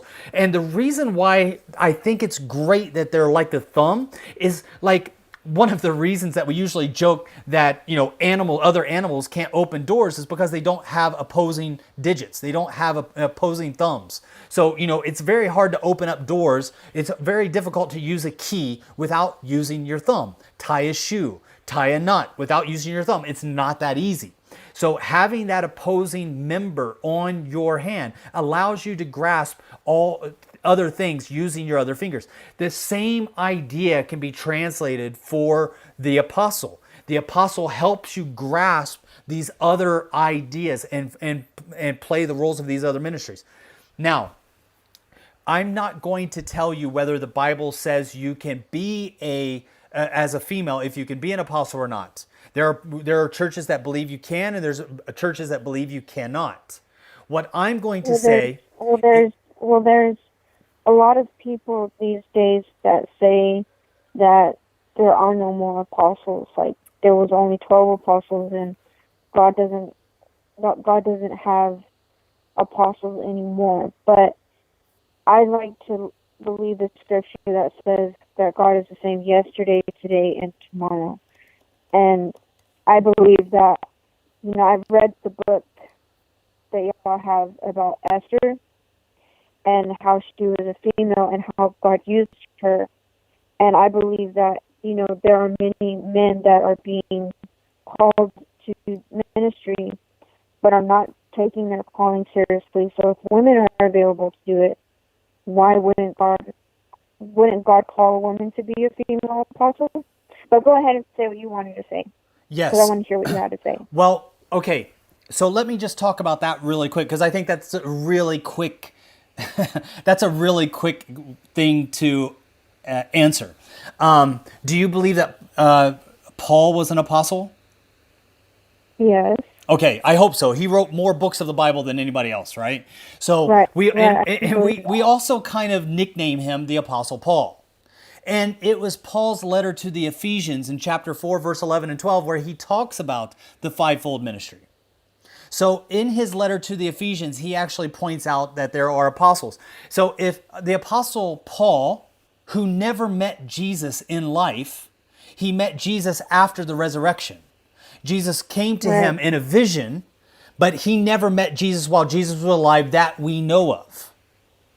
So Paul was not one of those 12. We know that for a fact. We know that Paul was not one of those 12 apostles. So that means that if you say, well, there was only 12, well, actually there was more than 12, because if Paul was an apostle, and if Paul was an apostle, maybe there's even more than that. So I like the line of thinking that you're on. What I don't want to do is I don't want to... there are brothers and sisters that believe deeply that there are no female apostles, and they go to the Bible to back it up. And even though I don't agree with them, I don't believe that separates us in Christ. I don't believe that this is a salvation essential. I don't believe that if you believe... Is there Chinese missionaries, like females, that are apostles? Yes. So that's what I wanted to get to. So as I answer this, I want to let you know that I'm not giving you a theological foundation, but I'm telling you what I've observed in China. Now, in China, all of the top leaders, all of them, and all of the top networks, all of them are men. Right. But those top leaders have churches anywhere from several 100,000 to several million. So I have one pastor friend of mine that I work with. He has about 800,000 to 1 million people in his church. I have another pastor friend that I wrote his story called I Stand with Christ. Pastor Zhangrong Liang, one of my really good friends. I spent 2 years writing his story in that book. And he has 10 million people in his church. I wrote another book called Kidnapped by a Cult with Pastor Shin. Pastor Shin has over 10 million people in his church. And so he cannot run that church by himself. Within that church, there are leaders, almost like a military. Are you familiar with the military at all? You do come from Texas. Right. Right. Yeah. Okay, Yeah. so in the military, you usually have an officer, a commander. If you're a low life like me that started off as a basic boot private with nothing on my arms, and then slowly moved up to sergeant. I never really communicated with any of the top officers until I became a scout sniper, and then I briefed them on missions when they were in charge of battalions. So I would brief a battalion commander, sometimes a regimental commander. And these guys were still pretty low on the totem pole. These guys that I work with in the church, they're kind of like being at the very top, as you would have for the Department of Defense in the United States. Top generals, 4-star generals, 5-star generals at the very top. Most of the people, the overwhelming majority of leaders that are pastors, evangelists, preachers, teachers, missionaries, the overwhelming leaders inside of China, number of leaders inside of China that also could fit in the role of apostle are females. Many of them, hundreds of thousands of them. I work more with female leadership inside of China than I do with male leadership inside of China. At the very top is all male leaders inside of the Chinese underground house church. But as you start moving down into the more effective levels of leadership that are doing the practical everyday tasks, those are mainly carried out by women. And I can't tell you why. The overwhelming majority of the underground house church inside of China are women. I would say probably 7-3, 6-4 kind of ratio. Whenever I go into a leadership conference and I speak, I would say 60% of those leaders that are there are women or more. We have a Back to Jerusalem training setup that's going on right now where we're trying to arrange for those individuals to come back. We put together teams of 4, and in those teams of 4, we usually have 3 women, 1 guy. So you have quite a number of women that are taking the leadership. And I support them in this because this is how God has been moving in the underground house church. When we look at the first century church was also the main piercing agent, the main kind of standard being carried is almost always by a male. Whether it's revival, whether it's rebellion against a nation, whether, we see it across the board. Let me give you a really quick task. Try finding a country that's in the world today, a current country that was founded by a woman leader, a woman that led the charge to found a country. It's not easy. Throughout history, it's not easy to find that. But then find women that were a part of founding the country, that were the backbone of founding the country, the main parts of founding the country. That's what we find in China. We find the piercing agent, the main vanguard, the main kind of personality that people are getting behind and following. And I'm not saying that this is a blueprint. I'm not saying this is right or it's wrong. I'm just saying how it is in China. The main leaders are men, but underneath those leaders, you have other leaders that come under that top leader. They follow like a military command. And they are leaders that go into other countries. They lead different efforts, whether it's like right now, when I look at, Philippines. One of our main top representatives in the Philippines, female. When I look at our first team that went into Sudan, female. So yes, do they take the roles of the apostle? If you accept, and you may not, but if you accept the characteristics that I just listed off for an apostle, we have Chinese leaders in China today that have those same characteristics and could come under the umbrella of an apostle. They are a pastor of several churches because of their leadership position. So when you are a pastor of several churches, like an apostle would be, you go around and minister to the different churches, preaching, teaching, building up, counseling, advising. There's women that do that all day, every day inside of China. I write about this quite a bit in our, I don't know if you have heard about our 61-day devotional. We actually have it online right now for free. So it's 61 days where we follow the history of revival. We do an entire series on this because we have to. When you follow the history of revival, you see the amazing way that God's Spirit moves in His children, both sons and daughters, and brings about change that completely transforms nations. When you look at the first century church, the days of Peter and Paul, when they were in prison in Rome, churches were being run. Have you ever been to Rome? No, I haven't. Okay, so if you ever get a chance to go to Rome, trust me on this. Trust me. There's all these different tours you can take, MP3 tours where you can download an MP3, put it into your earbuds and walk around using your, those tours, they're everywhere. You can also take a local tour. You can buy these different maps, scrap them all. Go online and Google the different sites in the cities that have to do with the days of Peter and Paul. It will blow you away. You can go down to the last prison cell that both Peter and Paul were in before they were killed in Rome. You can go down and see their cell. Very few people go there because most people go and see what everybody else sees, right? They go to the ruins, they go to the Colosseum, they go to all of the places that all the other tourists go to. But when you follow, and you can easily Google this and just set up your own map. That's what I did. And I took my two boys when they were much younger. So when they were like 5 and 6 years old, I took them all around Rome. And when they got older and they forgot about it and they were in their teens, I took them all around Rome again. And we did this, underground Bible trip. But the number one thing that I realized is that you get to go into the catacombs. And these catacombs are the places underground where women who set up, because the Bible studies only took places in people's homes. And who ran the homes? The women. So who orchestrated the Bible studies? Who put together the networking? Who was the one receiving Peter, Paul, the other disciples that were coming as missionaries from Israel into Europe? It was the women. And they were putting together these networks that were absolutely essential because what the Christians were doing was illegal.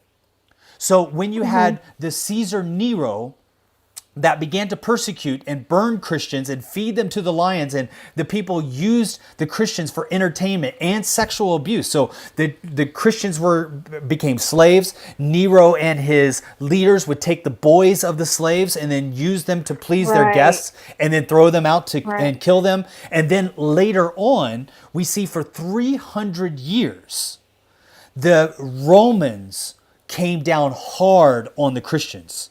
Until one guy, now we talk about this in the Bible study, Constantine. So Constantine has a dream. Now a lot of people say that he didn't have a dream. But he says that he had a dream, and in the dream he had a vision where God came and spoke to him and showed him the vision of the cross and told him to go into Rome and take it over and become the one Caesar. So he crossed the bridge to Rome. I went there. You can go there and see it today. And Constantine became the Caesar on that day during that battle on the bridge leading into Rome. And when he became the Caesar, he began to believe in the God of the cross, because the God of the cross, in overwhelming odds, he should not have won that battle. God told him, put a sign of the cross on your shields and have your men carry the sign of the cross as you go into battle, and I will give the battle to you. And he did that and he won. Now, here's the miracle. Either that happened, which is a miracle, or the historians say, no, that's not what happened. There were so many Christians that he wanted to appeal. Constantine wanted to appeal to the citizens and tell them that he was one of them. That's a miracle as well. Why? Because to be a Christian was a death sentence. And you're telling me that there were so many of them that the Caesar himself had to pretend to be a part of their religion in order to get to be one of their leaders?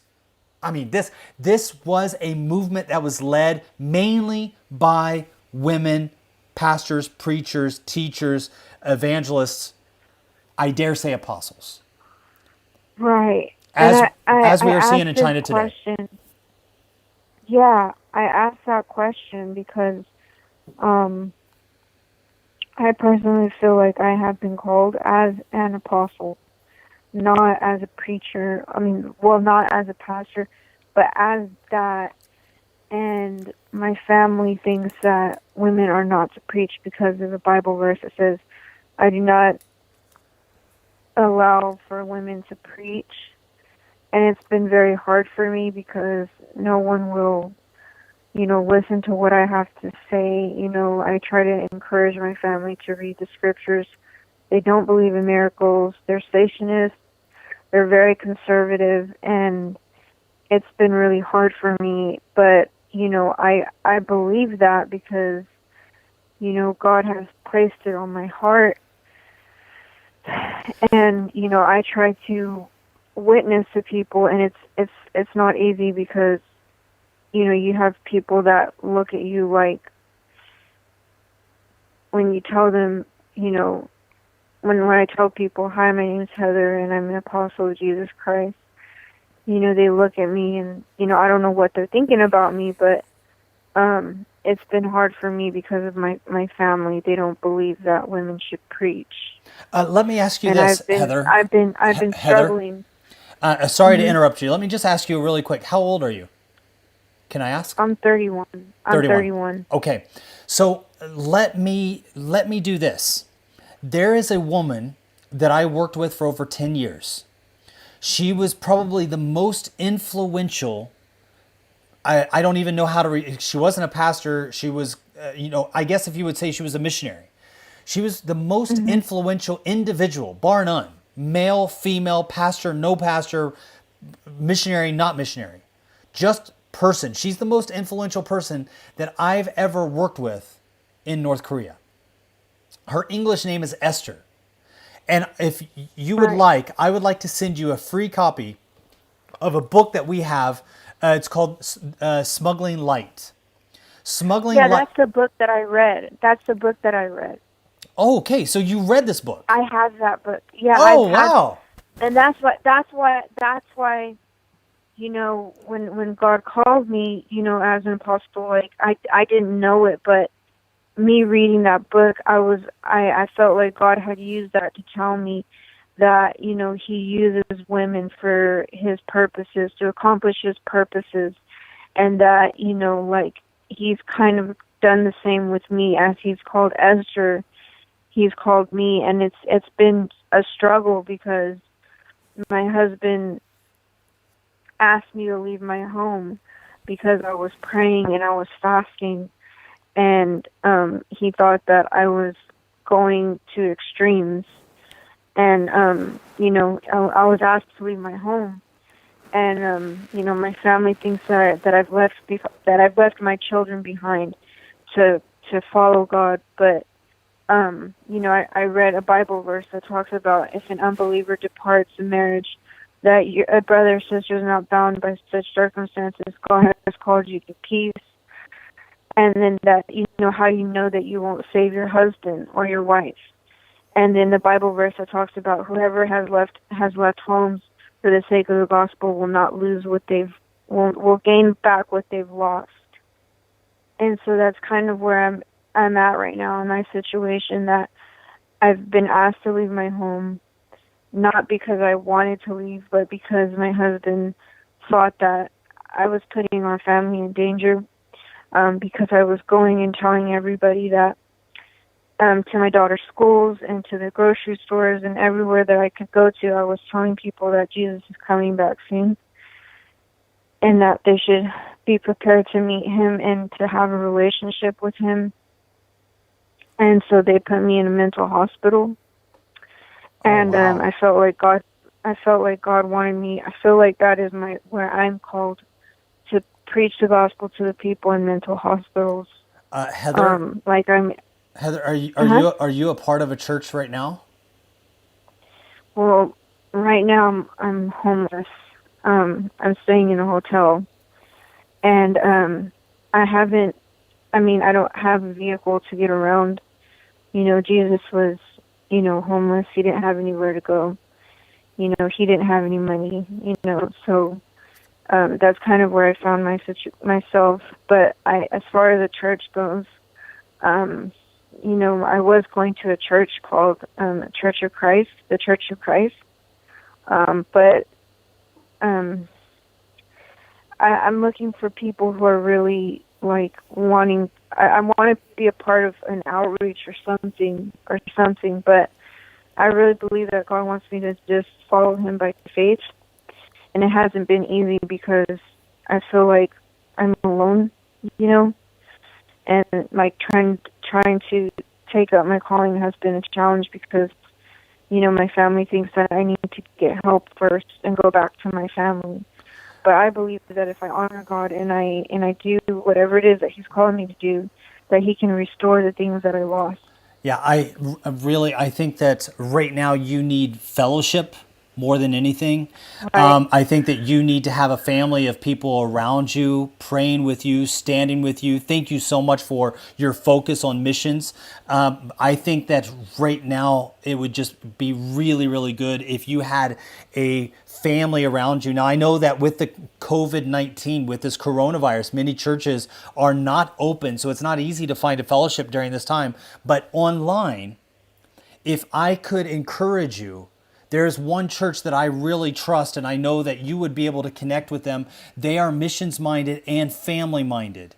They are Okay. they are a group of prayer warriors. The pastor's a good friend of mine, someone that I really trust. I've traveled with. I absolutely love this brother. I've met with his team. They're called IHOP Atlanta. It's the International House of Prayer Atlanta. Their website is Okay. prayermissionschurch.com. They have their services online. They have prayer for people online. They have 24-hour prayer. You can reach out to them at any time, including right now. You can even join in with them in their prayer room. This is not the same as having fellowship face to face. So I don't want to Right. make you think that this is a Right. replacement. Right. But I want to have fellowship with but I want fellowship with like real Christians, like Christians that are really, really like, that are not like, how do you say it? I'm not trying to put people down, but I feel like a lot of times these days people just go to church and they just leave everything that they've learned at church and then they go about their life the rest of the week. And they're not really like, they don't have a desire to live out their Christian faith like every single day. yeah. And so I want to surround myself with people who are actively pursuing God and who are actively like living in their calling, that are serious about their calling, because then that gives me a sense of, okay, if they can take it serious and so can I, then I need to too, Like I want people that I can kind of hold myself accountable to, but also be encouraged by. And that's been hard to come by because, I mean, so many people these days, they're asleep, they're dead in their sins, and they don't have that passion for following Christ. I mean, they say that they do, but they live their life in a total different way. And it's just sometimes, like, that's why sometimes I just think, maybe I should just, be by myself and just, That is out. exactly what the enemy wants you to do. Being by yourself is a losing cause. We are only one part of a testimony that God has given to the world. We are more complete when we are together with others. We feel that completeness. Let me ask you this, and I hope that you don't take this offensive in any way. Please know that Right. I honestly do want to Go know. ahead. But listening to you, you said that you are having challenges with your family, away from your home, from your husband. I'm assuming away from Right. your children. You're homeless, as you Right. just said just now. Right. That's an interesting place to be in. And what brought you to the Back to Jerusalem podcast, which is, more focused on outward missions? And it seems like you have a lot of inward turmoil happening right now. Well, I've known about Back to Jerusalem for a long time now. I've been listening to Back to Jerusalem podcast now for like the last, not faithfully, but like here and there when I have a chance. It's been probably for like the last 3 or 4 years. I went and saw Brother Young one time at a church in Kansas. He went to Kansas. And Brother Ren was with him as well, I think. And so I read his book, The Living Water, The Heavenly Man, Living Water.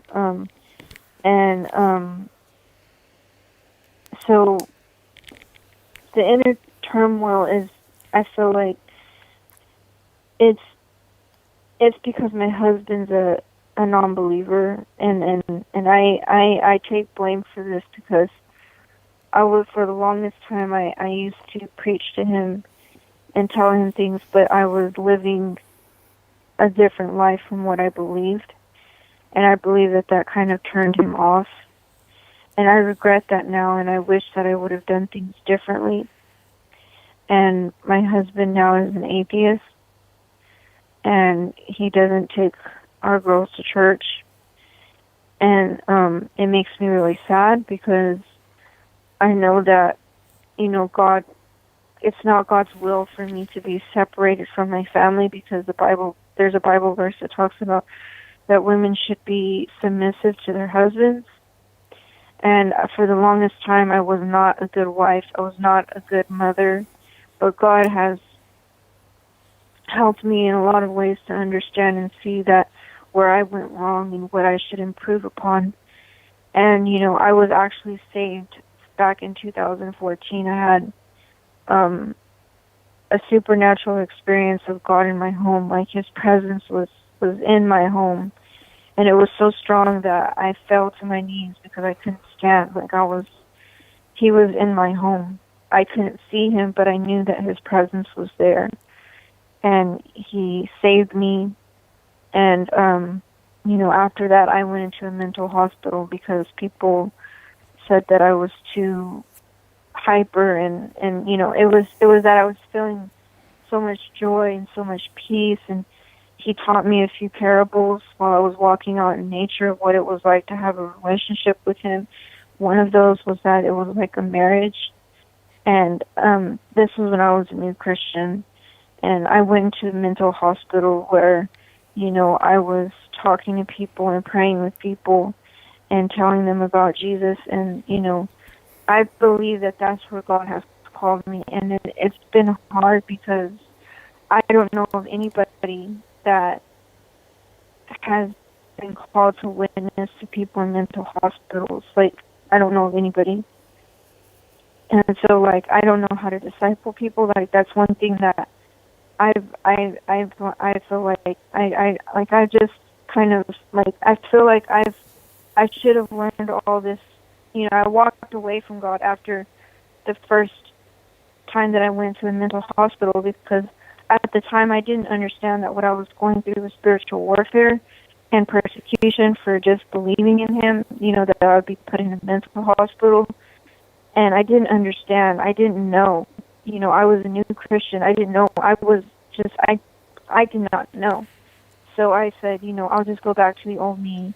And, because being nice and being a better person is too hard. Nobody believes that this is who I am now, But that was God's change in my life. He had changed me from a mean person. I used to physically abuse my children and my husband. I used to be very angry, and God changed that, and He transformed me. And so I walked away from God, and it was a very hard 4 or 5 years of my life that I struggled, and I felt like God was always protecting me from death, but I felt at the same time that He had turned His face away from me because I had turned my back on Him.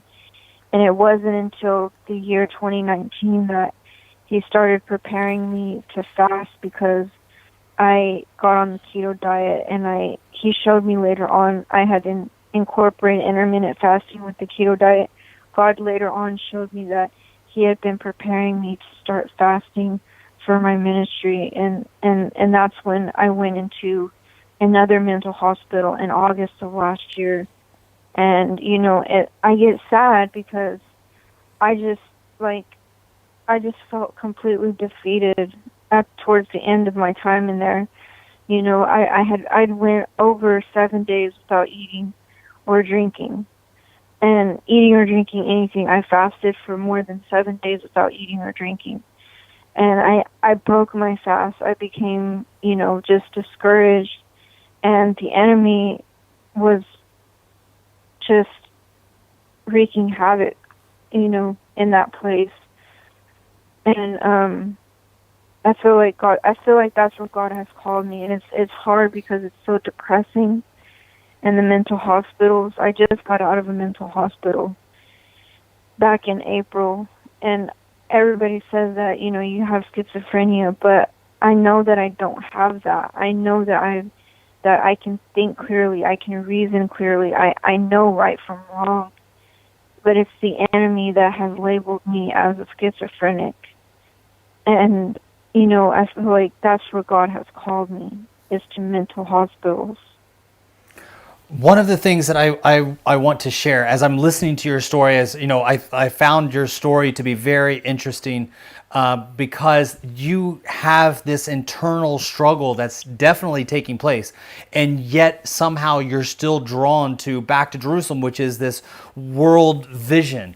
And so I really feel that there's a reason why those two things are taking place. One of the things a couple of things that I want to share, and then I will let you go.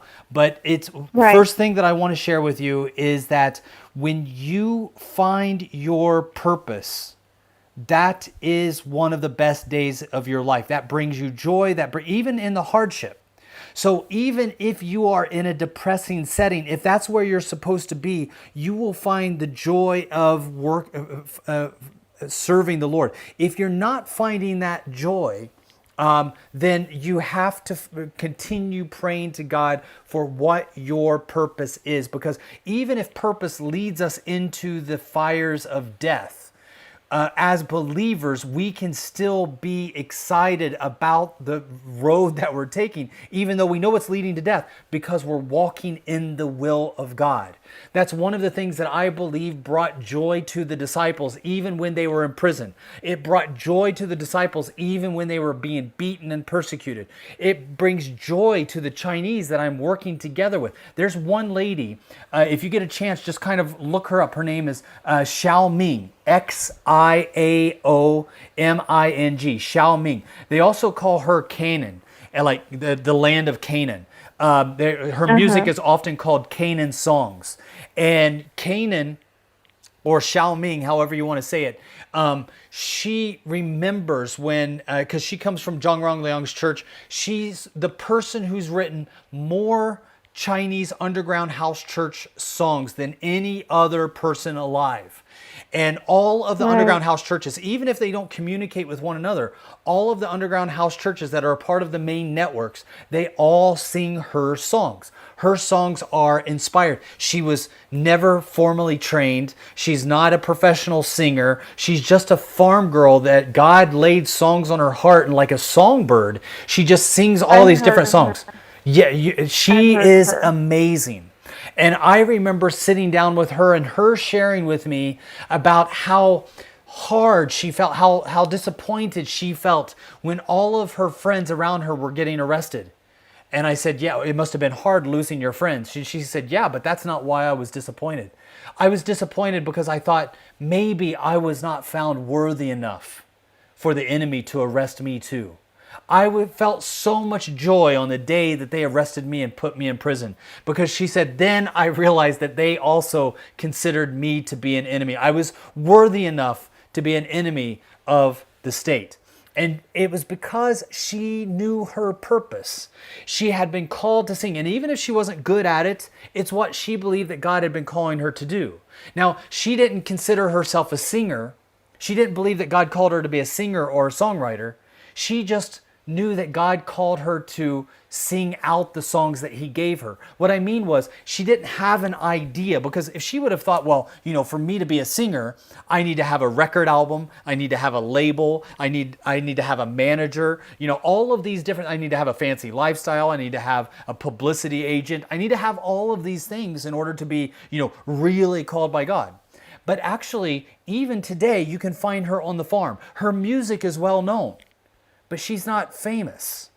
She doesn't live in a wealthy apartment or house, or she doesn't have a PR agent. And I'm not saying that everybody that has those things are not of Christ. I'm just saying that she has the joy of the Lord because God is moving through her. And even though she may not be famous around the world, she's had more impact on more lives inside of China than almost anybody else I know. Absolutely phenomenal. I think the same can be said of you. That the purpose that God has on you, please make sure that you don't put any wrapping on it and say, okay, well, God has called me to be an apostle, so an apostle does A, B, and C. Forget about that. When God shows you what to do in the immediate, now, today, just take those steps to walk in his will today, day after day after day, relying upon him. And let whoever else around you put labels on it or not put labels on it or attack it or whatever. And if I can recommend one fellowship for you until you find a personal fellowship, because I think that is so important to be together with other individuals. But until that, if you can just sign on prayermissionschurch.com, that's IHOP in Atlanta, Pastor Billy Humphrey. They are an amazing church, an amazing fellowship, 24 hours. They've been doing 24-hour prayer without stopping, prayer and worship for the last 15 years. And without stopping. And so you can go there anytime, actually, and join in with that 24-hour fellowship. They also have a program for those that would like to be missionaries. They also have that kind of program. I got another call coming in, Heather, but thank you so much. And please send an email to office@backtojerusalem. God bless you. Hello, this is Eugene Bach with Back to Jerusalem. Can I ask who am I talking to? Hello? Hi, Eugene. My name's Jeff. Hi, can you hear me? I can hear you, brother. How you doing? Good. How are you? I'm doing great. Better than I deserve. How are you doing? Good. I'm Jeff Rondeau from Colorado, and just wanted to let you know I was meeting a new pastor. We're getting to know each other, and he said that the two most influential books that he's read, one of the two was The Heavenly Man. And so I ordered those books, and I read that, and I was pretty gripped by it. I'm not a big reader, but I couldn't put it down. It was amazing. Anyway, I just wanted to let you know it affected me. I became a gatekeeper with you guys, and I appreciate the updates. And North Korea is very much on my heart, and in China, of course, and I just appreciate the inside information from the field, and it's just a different world, and I'm just appreciative of you sharing that and what you do. So thank you. Jeff, thank you so much for calling, brother. I'm so glad you're a gatekeeper. I really appreciate that. If you send us an email at office@backtojerusalem.com, office@backtojerusalem.com, I would love for us to send you a prayer bear, that just something that you can remember us by whenever you see it. Or do you have children, Jeff? I got grandkids that would love it. So. Okay, great. So maybe you can share it with them. Yeah, but thank you so much, brother. I really appreciate it. And when it comes to gatekeepers, I have to tell you, there's so many projects that would absolutely not be possible without gatekeepers like you. So I really thank you, because what often happens is we bring in funding for specific projects, and when we get that funding for specific projects, it only goes to those projects. But when we have an immediate need to do something on the ground today, we don't have funding that helps support that, but we do have help from the ambassadors that help us, or the gatekeepers that help us do that. The Pill Bible, we were only able to do that because of gatekeepers. The audio Bible that we're working on now, only possible with gatekeepers. We got a project right now that's going on in North Korea that I can't give details about because of the nature of it, but it would have never started without gatekeepers like you. So I really want to thank you. I'm so very appreciative. Truly my pleasure. Awesome. Thanks for calling in from Colorado, brother. All right. God All right. bless you and anoint you and give you wisdom and continued favor. Amen. Bless Amen. you. I accept that. Bless you. Bye. Love. I've had to reject a couple of calls during that time that were coming in. I hope if you're listening to this podcast and you called and we missed your call, I'm going to ask that you call back in. There's another call, not the one that we missed, but...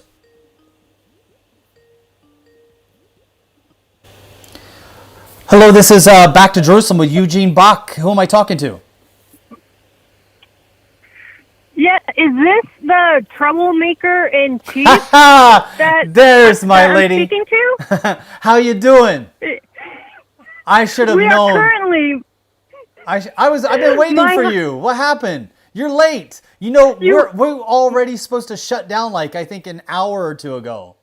This podcast has been going on for let me see how long this podcast. We've been doing this podcast now for almost 2.5 hours.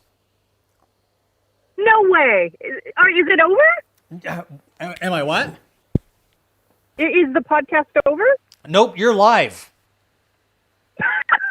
No, we actually waited for whatever. Anyways, we were watching at home, so we have a kayak attached to our roof on our way to see our son.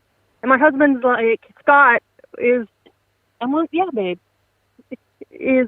Anyway, my husband's talking to me. We are sitting in a gas station just so we could pull in because we have a noisy kayak on our roof. That we're bringing that's to our awesome. son. Love it. So we couldn't. You're driving out away from Idaho? Or are you driving to California, or where are you going? Yeah. No, we're headed to Oregon. To see our son because we haven't seen him for a while since we've been back. Because when we got back from Iraq, the whole COVID thing went down. So we're just gonna go spend the weekend with our son, and of course he asked us to bring a kayak. So it's it's very loud. So we pulled over to call, but just wanted to tell you what a great, first to cause trouble because my husband and I, that's our spiritual gifting. But more than that, and we want our prayer bear. Let's just be real here. God knows our heart. We want our prayer bear. We are obligated to send you guys a bunch of prayer bears because, I mean, you guys were foo-foo in the flesh. Not many foo-foo bears have ever come to Back to Jerusalem conferences and gone arrested. I am married to Fufu. You are married to Fufu. And that's why he should be, I am married to Fufu, and he wants to apply for assistant troublemaker at BTJ. And we've got a place for you guys. You guys, we love so much. And can you just share the story about Fufu being arrested? Do you remember that? Oh my gosh. That was there was very spiritual things taking place at a church where Brother Un was speaking, and while we were waiting for our entrance, our part, and he was just goofing off outside.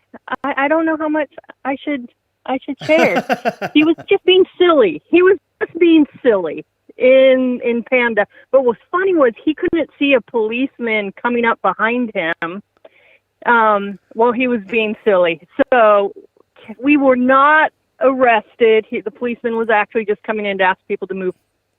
But it was hilarious to have a policeman standing behind Fufu while he was just being silly and doing That's some not of the his way I remember it famous at all.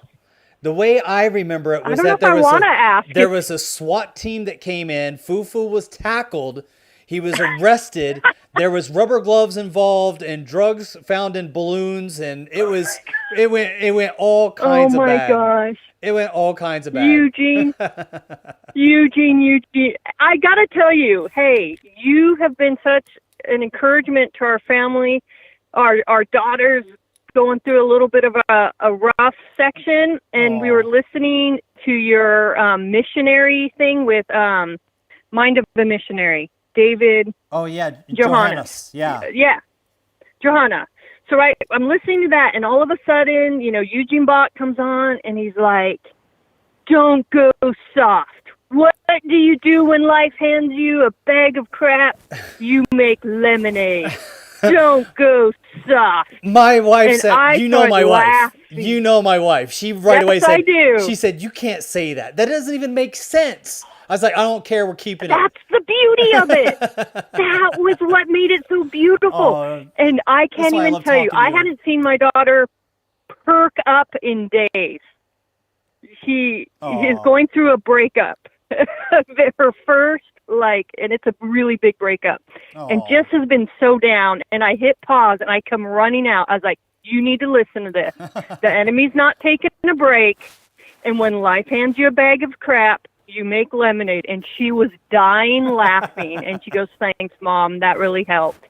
So let your wife know, whom I love, and I don't know why she loves me, but I just count her amongst one of my biggest blessings in life. Your wife is just very special. So we got to get you calling in every Saturday. You guys got to start calling us just to sit and chat. Love talking to you guys. We got a bag of bears that are going to be coming your way. Yes, whether the handmade ones. There's the handmade ones from Iraq. I'm a bear snob. I want Iraqi handmade. These are Iraqi handmade. We love you, BTJ. Love you guys as well. All right, have a great day. All right, bless you. Take care. Such an amazing couple. We got friends around the world. They are some of the best friends. So I feel so fortunate to have people like that calling in. Just such a big, big blessing.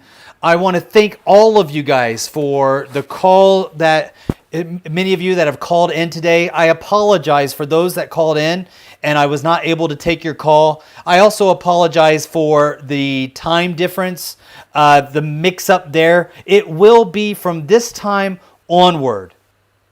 As much as I can, I promise. It will start at 10 a.m. on Saturday morning, for every Saturday morning that we continue to have this coronavirus lockdown.